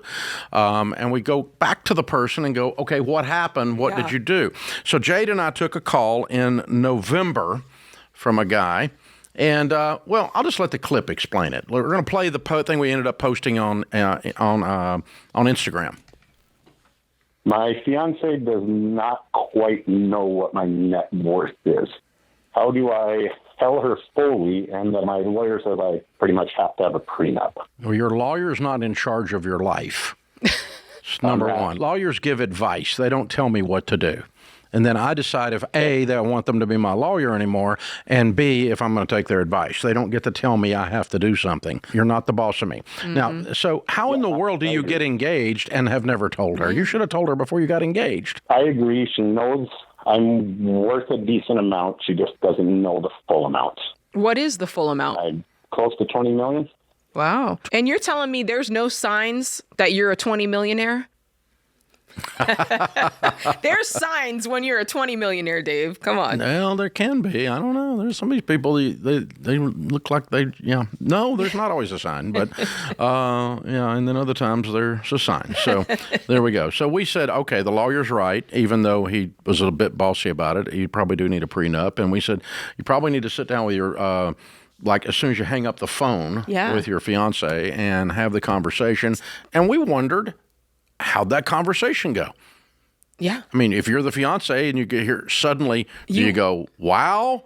Do you go, you liar? Yeah. I mean, do you go, wow, that's crazy. So we got Brian on the phone.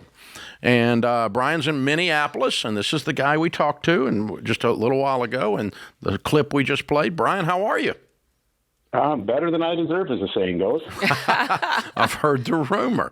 So that's the first thing I do want to know. I'm very, very curious. So how quickly after that call did you sit down with her and tell her exactly that you had $20 million, and then what was her reaction? Probably a couple of weeks when I saw her in person, since we're not always together. And her reaction was what I honestly fully expected it to be. Oh, so, okay. But there was no nothing more, honestly, to the conversation. And when you say got back together, because she's out of the country, right? Yeah, we are in two different countries, but I go back and forth a lot. Yeah, you're in the United States. She's in Canada. Correct. No, I mean, she just looked at you and went, "Oh, okay." Literally, that's what she said. $20 million. Wow. $20 million bucks. Okay. Literally, she mentioned coffee. Like I told you guys when I got to meet you after this. I was the guy down that met you two. Well, did she suspect it? I mean, because you're making $700,000 a year. Did she suspect that? She knew. I said, "Did you have any idea?" And she said, "Oh, I thought maybe $1 million or $2 million," was her honest response. Okay. And I said, "Okay, cool." So nothing things are good. And changed. she just said, "No, nothing changed. Not a single thing." So you definitely did not accidentally stumble into a gold digger, huh? No, I'm not even close. The opposite. She's bored with your $20 million. It's not going to change our life. It's a big yawn. We live now in any way. It's a big old yawn. Like, oh, okay. Yeah, because whatever. remember, you were worried about it because you said that in a previous relationship, somebody kind of took advantage of you for your money. And I remember that being a pain point for you. Yeah, it was for sure. And with her, it's not. Not that at all. Not. She's one of the hardest workers I've ever met. So did you talk about a prenup then? Yep, we did on it, and she again said, "Yep, no problem whatsoever." Wow. So she's one in a million. She really is. So did you guys set a date? We were hoping for August, September, sometime in there. We're not going to throw a big old shindig. It's going to be just family and stuff like that. So hopefully sooner than later. Okay, so you kind of thought that this was going to be a big yawn for her, and she was just going to go, whatever. You kind of thought that, didn't you?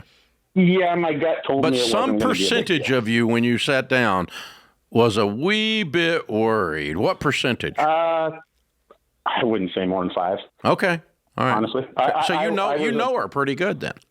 I do. Yeah. I was a little worried because I don't want to say I hid it, but I never was forthcoming about it. Yeah, that was the part. Mm-hmm. Yeah, on it, but she reacted how I would have put a lot of money on. She would react. She just said, "You did not put a a big lot deal." of money on It doesn't change. And you didn't tell us, but what was her financials? She takes good care of her money, right? Yeah, she. There's things I didn't say. She has a son. On it, I didn't think people really needed to know that, but I'll say it now. And he has autism, so he's going to be with us his whole life. But she is the best mother, the most caring person. And she made sure that he is always provided for. I love that. On it. And so she had some things that maybe weren't the smartest financial decisions ever, but she, being a single mom is not the easiest thing in the world. No, it's not at all. Especially if you plug a little autism into the equation. Yeah. Wow. Man. So I got to tell you, this is the most normal reaction to a really bizarre set of numbers. Yeah. Dave, I would honestly, how I feel, I would sign her. She could have it, and I wouldn't be worried she would take an RB. Well, my guess is you guys' life is not going to change. Like you're not. No, it's not. And a little strain will come off of her. But, yeah, sure. Yeah, it's people. I might have looked over the Instagram and seen people saying cheap this and that. I value my money to be spent on experiences. Yeah. Yes, that's right. Over materialistic things. So for us, it's not going to change how we live one bit. Dude, we should have told you not to read the Instagram comments. Well, reading Instagram comments, you understand why some species eat their young. Yes, I do. Well, you did see folks saying this is a good problem to have, and they are absolutely right. This is a good problem to have. There was a lot of funny comments like that. Like, I wish I had this problem with my fiancée. But, yeah, those were funny comments. But, I don't read the Instagram comments. It's never going to bother me, Dave. Not good. You got thick skin. So, and honestly, wow. Well, you guys you're devastatingly normal for some really weird numbers and some fabulously weird numbers in a good way. And congratulations. I'm glad it all worked out.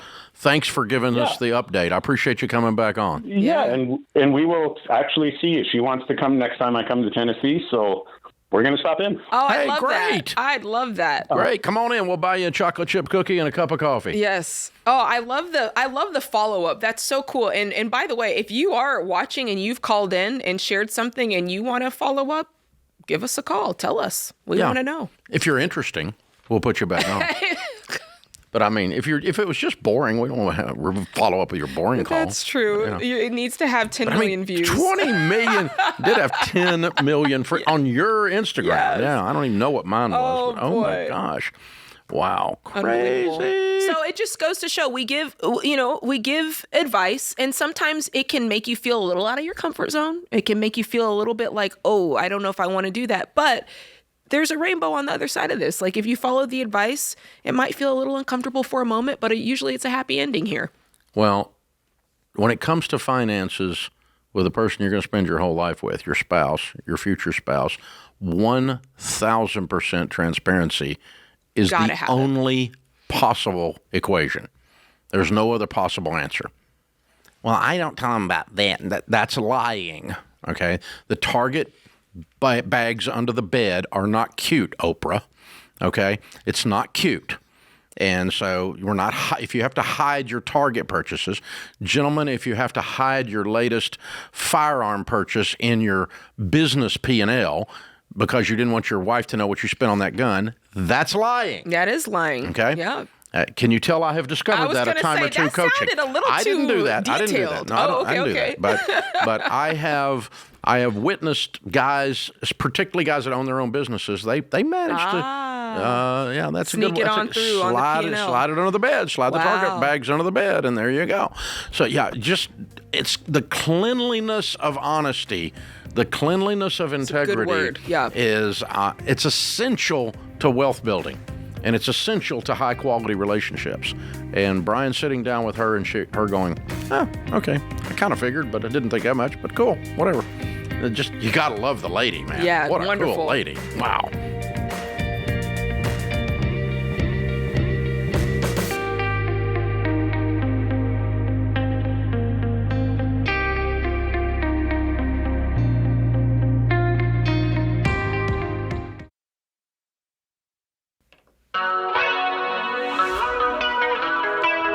Welcome back to the Ramsey Show in the Fairwinds Credit Union Studios. I'm Dave Ramsey, your host. Jade Warshaw, Ramsey personality, #1 best-selling author, is my co-host today. Joe is with us in Orlando. Hi, Joe. How are you?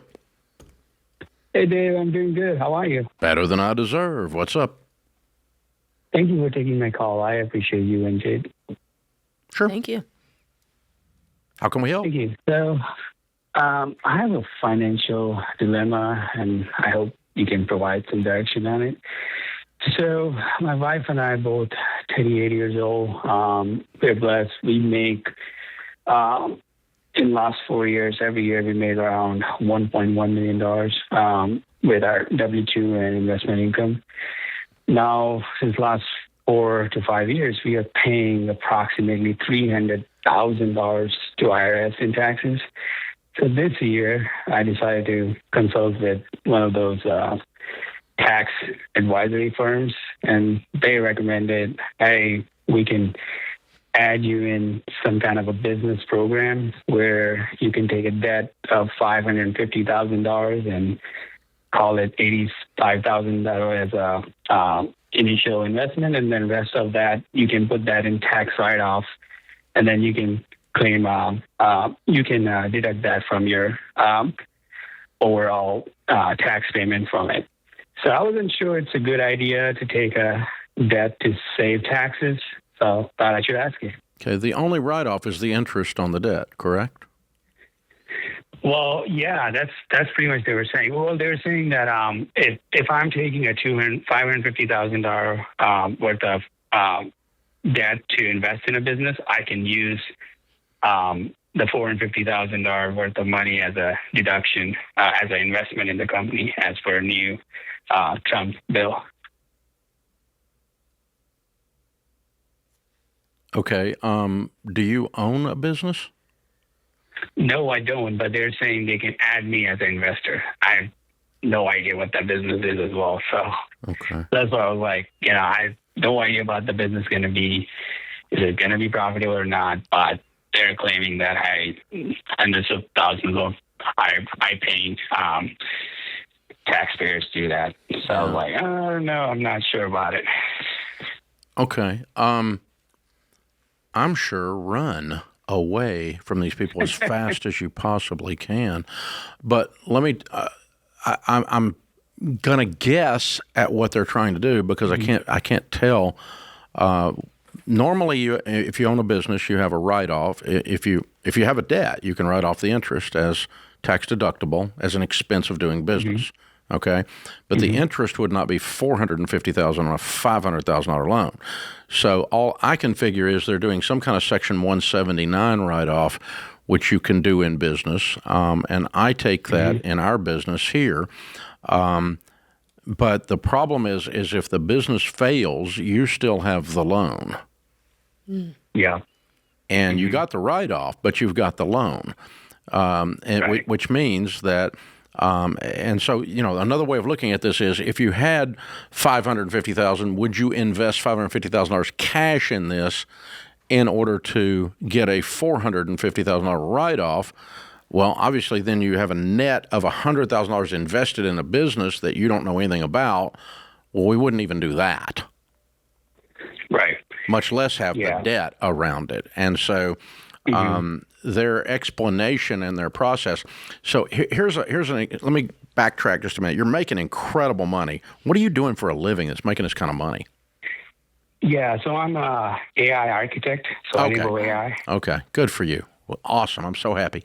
All right, so what I learned, and I learned this as a young guy that was making the kind of money that you're making, and I ran into these people in the real estate world who were doing the similar things, and they all got burned and ended up bankrupt, and so did I.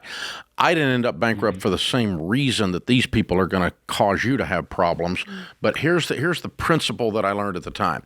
This was around real estate. It wasn't Section 179, which I think is what these guys are doing. I'm not positive where they're getting this kind of a write-off on only a $550,000 investment. It shouldn't be that big. But all I'm guessing is they've syndicated out the 179s. And so that's a complicated way of saying there's a write-off you can take in business, and they're giving you a portion of it. So they're probably putting, you and two other people or something in this. It's a limited placement thing. So now, in the real estate business, what they did was the Ronald Reagan, that's how long ago it was, changed the tax laws to where we could take what used to be depreciate a piece of property over 30 years, and instead we could depreciate it over 15, and then we could use what's called double declining balance on and depreciate. You take the first year's depreciation and double it, and so you could put $5,000 down on a $35,000 condominium. Okay, and you could end up writing off $15,000 that year. Is the way the numbers worked. And so people were doing this en masse, but guess what? The stupid condominiums wouldn't rent for enough then to support the debt. They ended up getting foreclosed on, and all of the tax savings got recalled back on the people. And so the lesson that I learned from that, which it's a little different deal than your deal, but the lesson I learned from that is never do a deal that doesn't make economic sense and only makes tax savings sense, because it's always going to bite you in the butt. It has to make economic sense, meaning if you're going to invest in the business, it's a good business investment and I get a tax write-off. Not it's a stupid, crazy business idea. I'm going to lose all my money in it, but I get a tax write-off. And I'm doing this just for the tax write-off. And that's what these guys are proposing to you, like my old real estate buddies did. And they got their heads taken off, all of them. And it was a massive bloodbath in real estate in the 80s over this. All the limited partnerships and syndications fell apart. I knew one guy had $110 million net worth. He's bankrupt, gone, took him out. Wow. And it's this very principle they violated is they were doing deals just for the tax write-off that were bad deals. And what I smell here, and I'm 99% sure this is a really bad deal and a really good tax write-off, run because these morons are morons, and they're going to give you other stuff like this to do. Yeah. And you might not be able to smell it. So you smelled this one. You could tell something was wrong, couldn't you? Yeah, absolutely. So even I offered, hey, what if the business is going well, I can pay that debt off. I No. said, no, you don't want to pay off the debt. Yeah, you want to Tax stay in saving debt. is Yeah. you're carrying the debt. Yeah. I was like, wow. Well, here's the basic thing on that.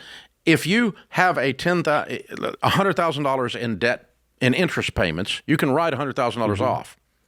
But writing it off means that you deduct it from your income. It doesn't mean you save $100,000 on taxes.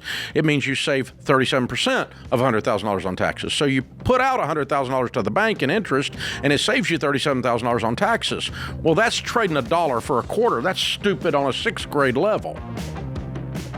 Okay, and so you never do that. If you're going to do that, just give a charity $100,000, and you get a $37,000 write-off, $37,000 tax savings, $100,000 write-off, and you don't have to be in debt to do it.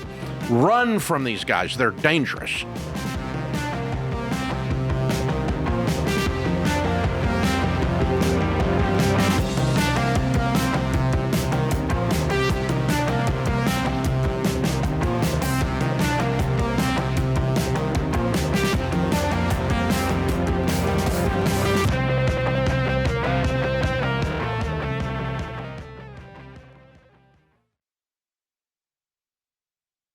Hey guys, George Camel here. You ever feel like you make good money and still have nothing to show for it? You run into Target for one thing and somehow walk out $87 later with toothpaste and emotional support candles? Just me? Okay. Well, that's the problem. Most people don't pay attention to how they spend their money, so it does whatever it wants. And that's why we created EveryDollar. It's a budgeting app that helps you create a simple plan for your money. EveryDollar's simple, it's clear, and it helps track where your money's actually going. Plus, you get daily lessons, to-dos, and reminders along the way. It's like having a money coach in your pocket. Your money's been freelancing long enough. It's time to give EveryDollar a full-time job. Go download EveryDollar for free on the App Store or Google Play.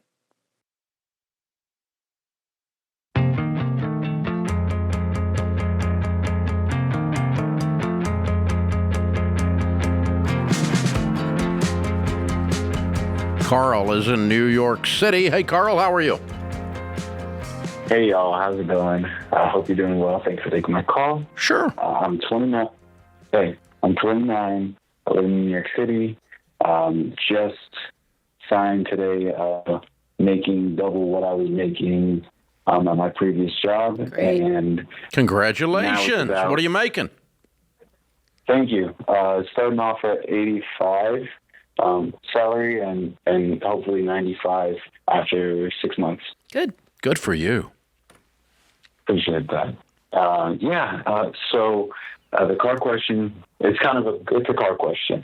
I've had a bit of car trouble, and I've been driving a car solely to get through the winter over here. Doesn't have AC,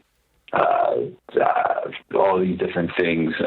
Needs a whole bunch of changes, needs a whole bunch of fixes, but it's not worth it because the car is about 220,000 miles on it, and I'm running it into the ground basically. It was a free hand-me-down. Now, being that I'm a father as well, I wanted to know best fixes. Now, in going into looking for a car, I've looked for the past 6 months, and in short, I'm forgetting one thing. Sorry about that, y'all. My father gave me about $10,000 to go toward this car as of the beginning of this month. And so while originally I was just looking for something that I keep on the road, that's reliable, etc., the added cash was added to what? What were you what's it planning added to to? spend? You already got money saved for a car? Yeah, I was saving for a car. How much do you have in savings? I've got continually saving. I've got about 8 to 10. Okay, so with your dad's gift, you have $20,000 to buy a car. Correct. What's your question? Well, the car that I suppose that answers all the questions is about, because I'm looking at Carvana. I guess it's shipping to New York. Just and say everything. it. What are you trying to spend on this car? I have a feeling. About $25,000. Okay, don't. You can't buy that car. You don't have $25,000. Buy a $20,000 car. You have $20,000. Yeah, or can you wait until you save up the $5,000 more? Because when you tell me that the other car was a free hand-me-down, you have no money in it. So if you wanted to continue to repair it for a while, you could. It's because you didn't buy the car. The old junker probably bring a couple of grand, won't it? I'm not sure. It's 07 Honda Fit. Yeah, I don't either, but go find out. I mean, whatever you can sell it for, plus 20 grand's your budget. Carl, do you have any other debt? Good. Do you have any debt? Just a balance transfer in June. That's about $2,000. Which, yeah, that's the rest. Okay. Otherwise, I'm looking at new job, new position. How do I? Hey, listen, don't celebrate your new job with a car payment. That's kind of dumb. Sure.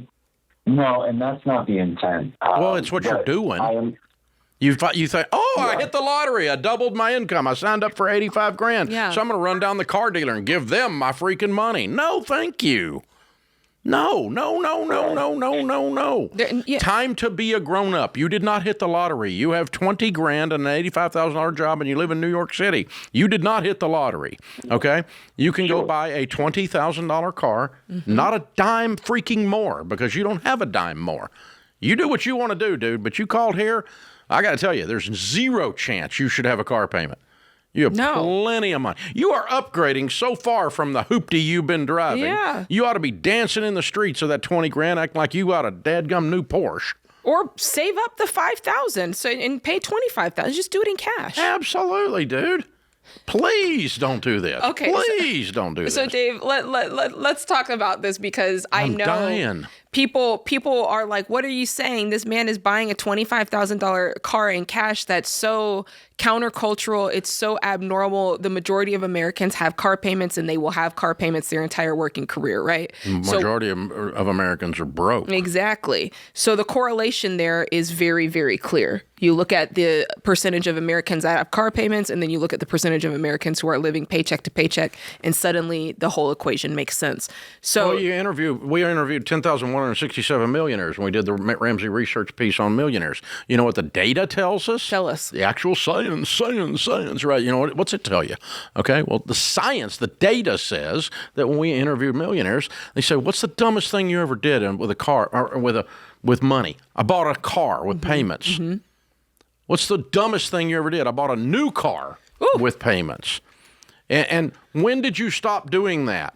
About the time I got on track to be a millionaire, which was 16 years ago, was the last time I did that stupid butt idea, and then I became a millionaire. Yeah. And they look back on their lives and say, the turning point of me becoming wealthy, the vast majority of them, it's like 84% of them answer the question this way. It's crazy. You know, they look back and they say, the dumbest thing I ever did and the turning point that when I changed my life and started habit patterns that caused me to become wealthy was getting away from car payments. Yes. If you want to be middle class, stay in car debt. You will stay in the middle class. You will never build wealth, because it will suck the bone marrow out of your money. Well, when you're paying $800, $900, $1,000 a month for cars, and for some people that's just for one car, many households have 2 car payments. Yeah, how the heck are you supposed to have money to invest for the future? How can you pay for your kids' college? And how there's can an you have an affordability emergency crisis. fund? I can't buy a house. It's because you have $1,400 in car payments. Because Ford Motor Company screwed you. Lexus Motor Company, Toyota Motor Company screwed you. And they got you so far in debt because you had to have something shiny with toxic plastic smell. So then the big question then comes is, okay, how do we do it? And that's the number one question that I get when I start talking like this. You quit caring what other people think. Yeah, that is the first thing. Mindset has to Status change. symbol is a car. And then let's talk about it practically, because most people, you can go about this in 2 ways. For most people, what this looks like, getting away from car payments looks like whatever your current vehicle is, you're either going to pay it off, and from that point off say, never again. Never again. And now that I paid my car off, I'm putting a portion of money aside all the time so that when the time comes, I can trade this one in, add a little money to it, and upgrade little by little. It's a stair-step motion that we're doing. So that's one way it can look. The other way it can look is you're facing down a $950 car payment right now. You still owe $40,000 and you go, this is for the birds. I'm just going to sell the car. And from the beginning, you're making a giant step downward because you're going from driving a $40,000 car down to maybe an $8,000 or $9,000 beater, Dave. Yeah, decide who you want to impress. People at a stoplight you're never going to meet, or your grandchildren. because you could change your family tree if you don't impress the people at the stoplight. Absolutely. And let me take it back even further. The people at the stoplight, but a lot of you are worried about the people in your life, how it's going to feel when you pull up to the cookout and you were driving a Suburban brand new and now you're driving, a Honda Fit, right? And it's like, what happened to him, right? Yeah, and you're thinking about things not going well for old Dave. He's driving a car he can afford. Oh, poor Dave. Bless Dave's heart. Yeah, you're right. And you know what? It's worse. I think men are the worst. Guys are the worst on cars because we get too much self-esteem out of what we drive. Now, ladies, some of them are that way, but most ladies just think a car's a really large purse. And guys, but we're real concerned about the motor and the 0 to 60 and, how fast is my little battery, George Camel? Yeah. And the size of the rim. I don't know. Yeah. There you go. Shows how much I know. Whatever that was. Yeah. How much I know. No, I'm telling you, guys and pickups are the worst on car payments. They're the worst. So, sorry, Carl, but you just set us off on a tangent. Yeah. All of that wasn't aimed at you personally, but if we could please talk you into loving yourself enough to not going into car debt. Yes. Love yourself that much, Carl, in New York City. Don't go into car debt.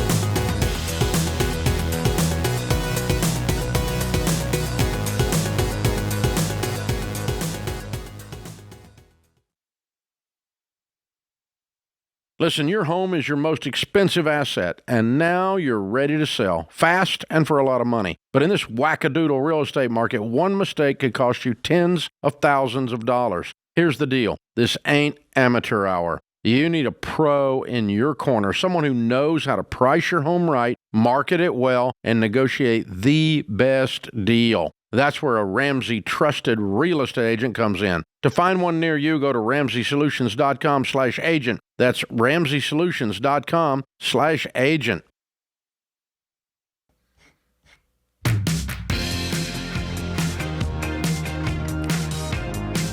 In the lobby of Ramsey Solutions on the debt-free stage. They're here.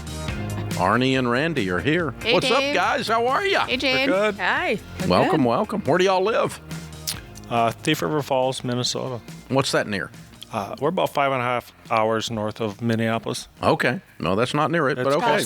Close to Canada. Ah, okay. Good deal. Well, welcome to Nashville. Thank you. Where it's warm and sunny. It is. Much warmer. Life is good.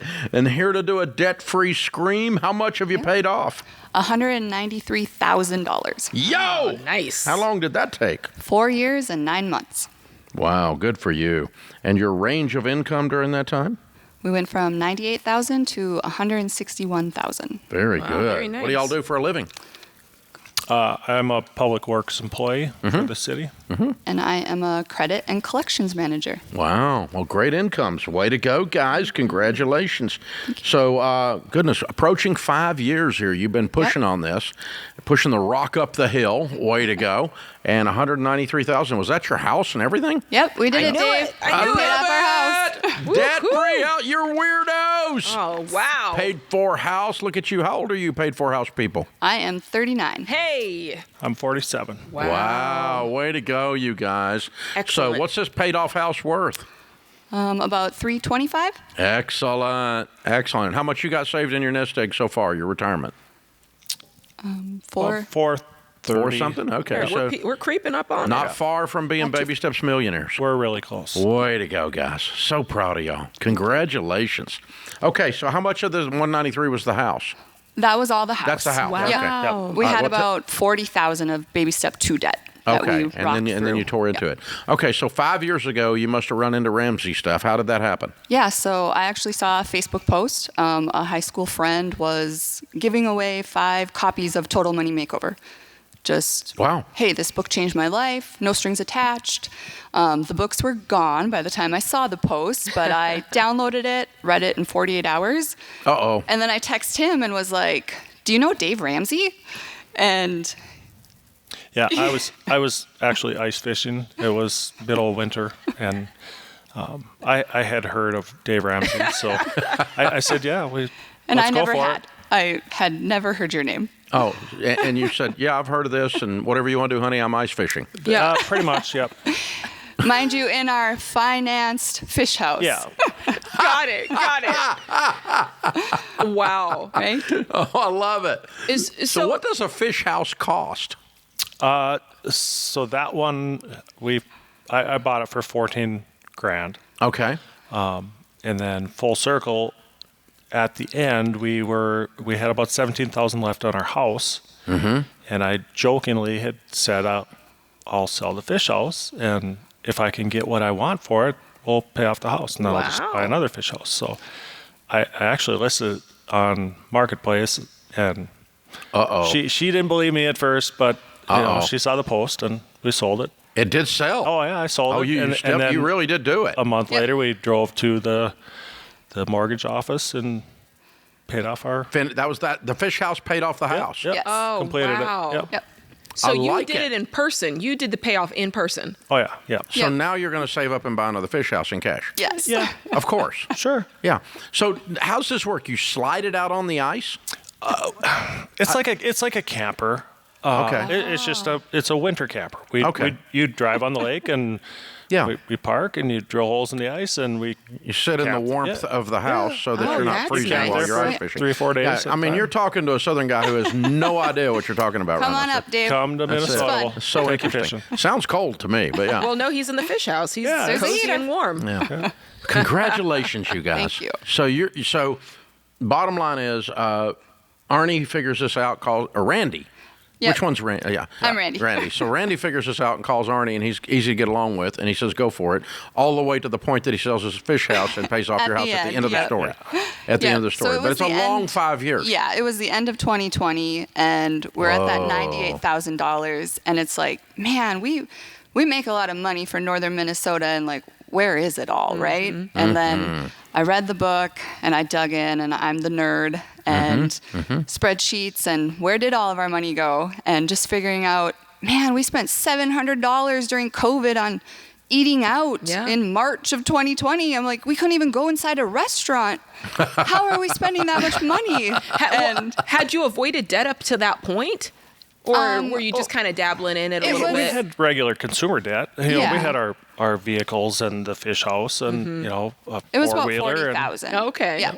You cleaned up the $40,000 right quick, and then let's get the house knocked out and everything. Yeah, so we really, I took on a new role at work, and then Arnie has switched employers as well in that 5-year span.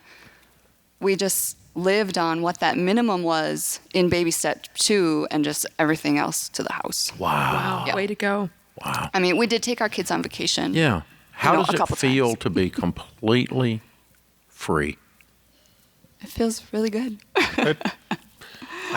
Weird. It does. You mention weird people all the time, and it does feel weird. Yeah. It's so abnormal, right? Debt is everywhere. Do you know anybody else that's gotten out of debt completely? I have one coworker. Yep, that's a single mom, and she's a rock star. Wow. So, yep. We visited here before together, Dave. So that was cool. It's weird to look at the checking account, and the money just keeps going up. Yeah, it's yours. Mm-hmm. Yeah, you start stacking cash automatically now. Oh yeah, right. You do. Yeah, you can go. So what's the first big thing you're going to do to celebrate not having a single bit of debt? Well, our trip here was a good one. But so what we put off in those 5 years was new vehicles. So both of us will. You need to upgrade. We'll need an upgrade. Yeah. Get out of the hoopties in time to get some good stuff. Yeah. And then there's the fish house too. The fish house. Yeah. That'll come eventually. Yeah. Good. Yeah. Wow. So great, Congratulations. All right. What do you tell people the secret to paying off $193,000 in 4 years and 9 months? I would say the budget. We had never done a zero-based budget. Right. We were can we afford this payment people, right? The normal people.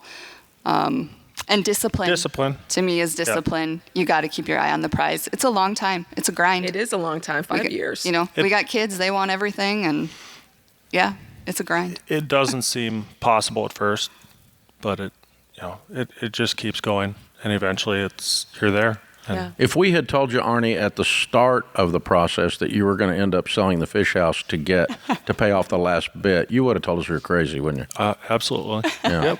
But I the kind idea of wanted to tell her she was crazy. Yeah, the idea of being free grew on you. It did. By the end of the still story, seemed by like the it end was of the going to be story. so far away. Yeah. And it's here now. So yeah, and now it's believable. Yeah, it is. Yep. Yeah, way to go. Way to go. Proud of you guys. You're Thank you. amazing. You've changed your whole family tree. Yes. Way to go. I mean, you make close to $200,000 a year, payment in the world. Stack cash and build wealth, and you'll be able to do anything you need to do and be generous. You'll be able to do all kinds of stuff. Congratulations. Very, very well done. Very nice. Yep. Good stuff. All right, Arnie and Randy from Minnesota, $193,000 paid off, house and everything, plus or minus a fish house.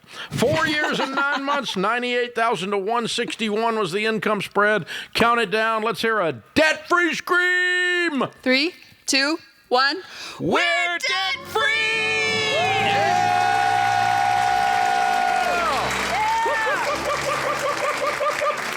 Yeah, baby!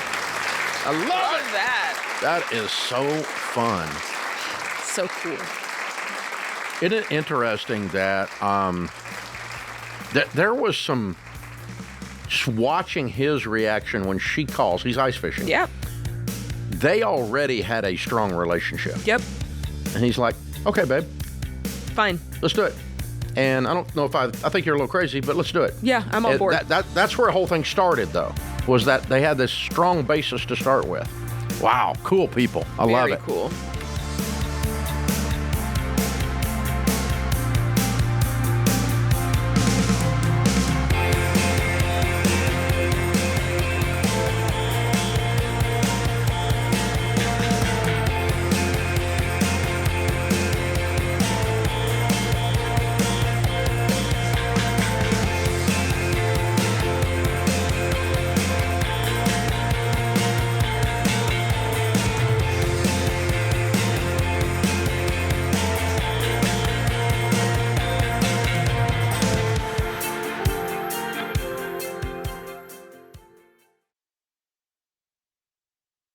Hey guys, Dave Ramsey here. Every day on this show, we help people work through real money problems and figure out what to do next. Now, you can get that same kind of help anytime with Ask Ramsey. Ask your money question and get answers built on Ramsey principles we use on the show. Whether you're making a decision or just want something explained, Ask Ramsey is here to help. It's fast, simple, and free to use. Go to RamseySolutions.com and try Ask Ramsey today. That's RamseySolutions.com.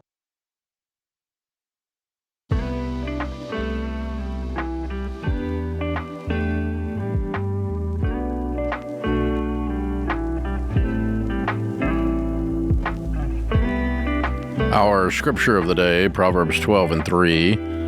No one can be established through wickedness, but the righteous cannot be uprooted. Warren Buffett said, the best investment you can make is in yourself.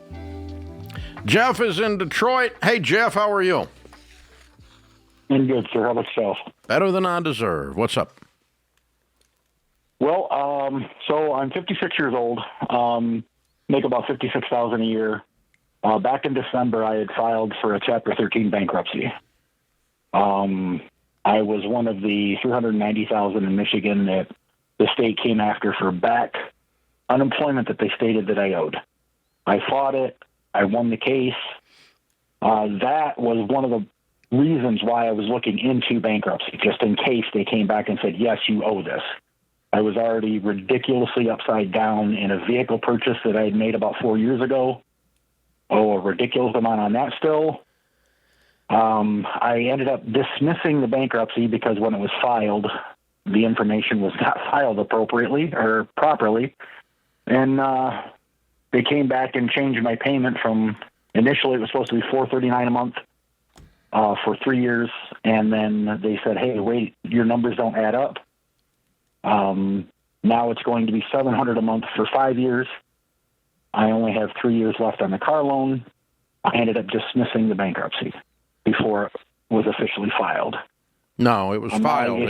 It was filed, but you dismissed it voluntarily. Yes. Yeah. Dismissed it before it actually was finalized in the court. Exactly. But just to be clear, for your future, you have filed a bankruptcy. I've learned that. Okay. Yes, sir. All right. Anyway, but go ahead. That doesn't bring it. That doesn't help anything. That brings us to where we are. Right. So now you got a big buck car payment still, right? I do. $625 a month on a 2014 Jeep, and I'm in the process right now of trying to get it negotiated with Capital One, my finance company, with whether I'm going to be able to get the vehicle caught up and continue paying on it, or should I turn the vehicle over? I mean, my credit scores are in the low fives as it is right now. What do you owe on that Jeep, and how many payments behind are you? I'm about 3 payments behind now, I believe, because of the bankruptcy. And I believe the last thing that I seen on there, because I can't access the account online because of the bankruptcy right now, I believe it was right around the $16,000 to $17,000 mark still. And I've already paid like $23,000 on it. What do you think it's worth? 4 or 5. Oh, boy. Yeah. Okay. This is all of my own doing. I understand that. Sure. I'm okay. I want you to go check. I want you to go check that number. That number sounds like an emotional number, not a proper number. So go to What's Kelly. That as far as the go to Kelly Blue Book, KBB.com, and put in the information on the 2014 Jeep. What kind of Jeep is it? It's a 2014 Jeep Cherokee. It's kind of a baseline model. Does it have a bunch of miles? The last one that I looked at was $4,200. Yeah. I'll buy that for Kelly Blue Book. What else? What else is outstanding? So you're $1,875 in the hole on that. Yeah, I've got about $7,000 in credit card debt that I'm working with a debt consolidation company right now, because after I canceled or dismissed the bankruptcy, I needed to try and make a quick move to get to not have them all come at me and try and garnish and everything else. Mm-hmm. So I've got those tied up with a debt counselor company right now. Is it just you, or are you married with kids? Is there anybody else in the situation? No, I mean, I live in the same home as my brother and sister-in-law. It was a home that we acquired after my mother and stepfather passed. Uh-huh. We have a mortgage on that on the mortgage, I am a survivor in interest. Mm-hmm. And on the deed, we did a enhanced life estate deed, thankfully, prior to her passing. And all three of myself and my two brothers are on the deed as partners in interest. Mm-hmm. But is there debt on the house, or it was paid for? Oh, it's got a mortgage. There is no. Oh, that's right. You It's got a mortgage. We still owe $91,000 on it. I had an opportunity about 2 years ago to get a mortgage to have it put in my name, because technically the mortgage is still in my mother's name, my late mother's name. Okay. But it was at 7.75% interest, and the current mortgage on the home is at 3.25%. I wasn't about to refinance it just to get it put into my name and increase our payment by $300 or $400. Okay, so to recap, you've got the credit cards under control because you threw them with a debt consolidation, and I assume you've paid that company already or signed with that company already. Yeah, I have signed with them, yes, and they are negotiating for them all. Okay, so that's under control. Yes. The only thing that's out of control is we're $1,800 behind on a $16,000 debt on a $4,000 Jeep. Have I got that right? Right. Okay. Absolutely, yes, sir. So how's your income looking? Are you, it sounds like you're... I make $27 an hour. I make $56,000 a year, roughly. Probably more than that because of overtime. But okay. So what I want going forward on this, I want you to know your exact numbers, because knowing the exact numbers is the only way that we can create an exact plan and decide how long is it going to take? How quickly can I get the $1,875 to get this car loan current? How quickly can I pay off the $17,000? Or am I going to What's the interest rate on the Jeep? That's a good question. And I know that's a very stupid answer, and it was stupid of me to sign that without even looking at it. My cousin was a salesman. You think it's a high rate, don't you? I do too. Oh, it's ridiculous. It's got to be ridiculously high after paying $23,000 over 3 to 4 years that I've already paid on it, and I still owe $16,000. Yeah, it had to have been an absolute. Okay, so here's your number. options. Okay, there's 3 options, and none of them are pretty. One is you scrape together the $1,800 and you catch up, and you just finish paying the Jeep off. You just work it off, put it in the debt snowball, and get rid of it. Okay. 2 is you get Citibank. I think you said had this. Right? Capital One. Capital One. Okay, you get them to recast the loan, reset the loan, and they roll the $1,800 in, and you start fresh with no payments behind. And while you're at it, get them to give you a decent interest rate. Okay. 3 possibility is you toss them the keys, tell them come get it. Right. And they sell it for $2,000 on the repo lot, and then you have a $14,000 debt with them that you'll have to settle later. Right. And you can settle a repo debt for pennies on the dollar. Of course, that that puts a monster in the closet that's going to come out someday, and so you need to be saving like crazy. About a year after they repo it, they're going to start bothering you and want some money. And they can sue you for up to the deficit, but they will settle that for about a quarter on the dollar. So you can probably settle this $4,000 or $5,000 in cash, and so you build that war chest over a year, and you offer them $5,000 and they'll go away, $4,000 and they'll go away, and you'll have a repo. But you have a bankruptcy, and you already have a 500 credit score. I don't know that a repo does much to your credit. Much, yeah. It's not like you got any. Yeah, that's what at my age. That's what I was curious about. I mean, that's what I've considered. That was what I was considering, was just turning the vehicle back in. Yeah, if they don't cut you some kind of a deal that makes you want to keep it, then that tells me that I'm going to toss them the keys, and go get you a $2,000-$3,000 car to drive and start stacking cash, clear those credit cards and get out of the mess, and then stack cash and be ready for the phone call that's going to come on the deficit, because it's going to come. This is going to come bite you later. Okay. But again, they'll settle that deficit for usually 25 cents on the dollar is pretty standard. And always when you're doing a settlement, you get it in writing, or you don't give them money. Right. Because you can tell that the bank is lying. A bank like that, you can tell they're lying if their mouth is moving. Okay, they're crooks. Right. And that's the business that they're in. That's why they set you up in this deal the way they did. They screwed you going in. So the car company and the bank screwed you going in. You allowed it. You said that. You signed up for it. You said that. But that's the reality. So you can fight through it any one of those 3 ways, but get yourself a plan so that you don't, then you get all of this stuff in the rearview mirror and you start to rebuild. Yeah, that's right. What we're trying to do. That puts this hour of the Ramsey Show in the books. We'll be back with you before you know it. In the meantime, remember, there's ultimately only one way to financial peace, and that's to walk daily with the Prince of Peace, Christ Jesus.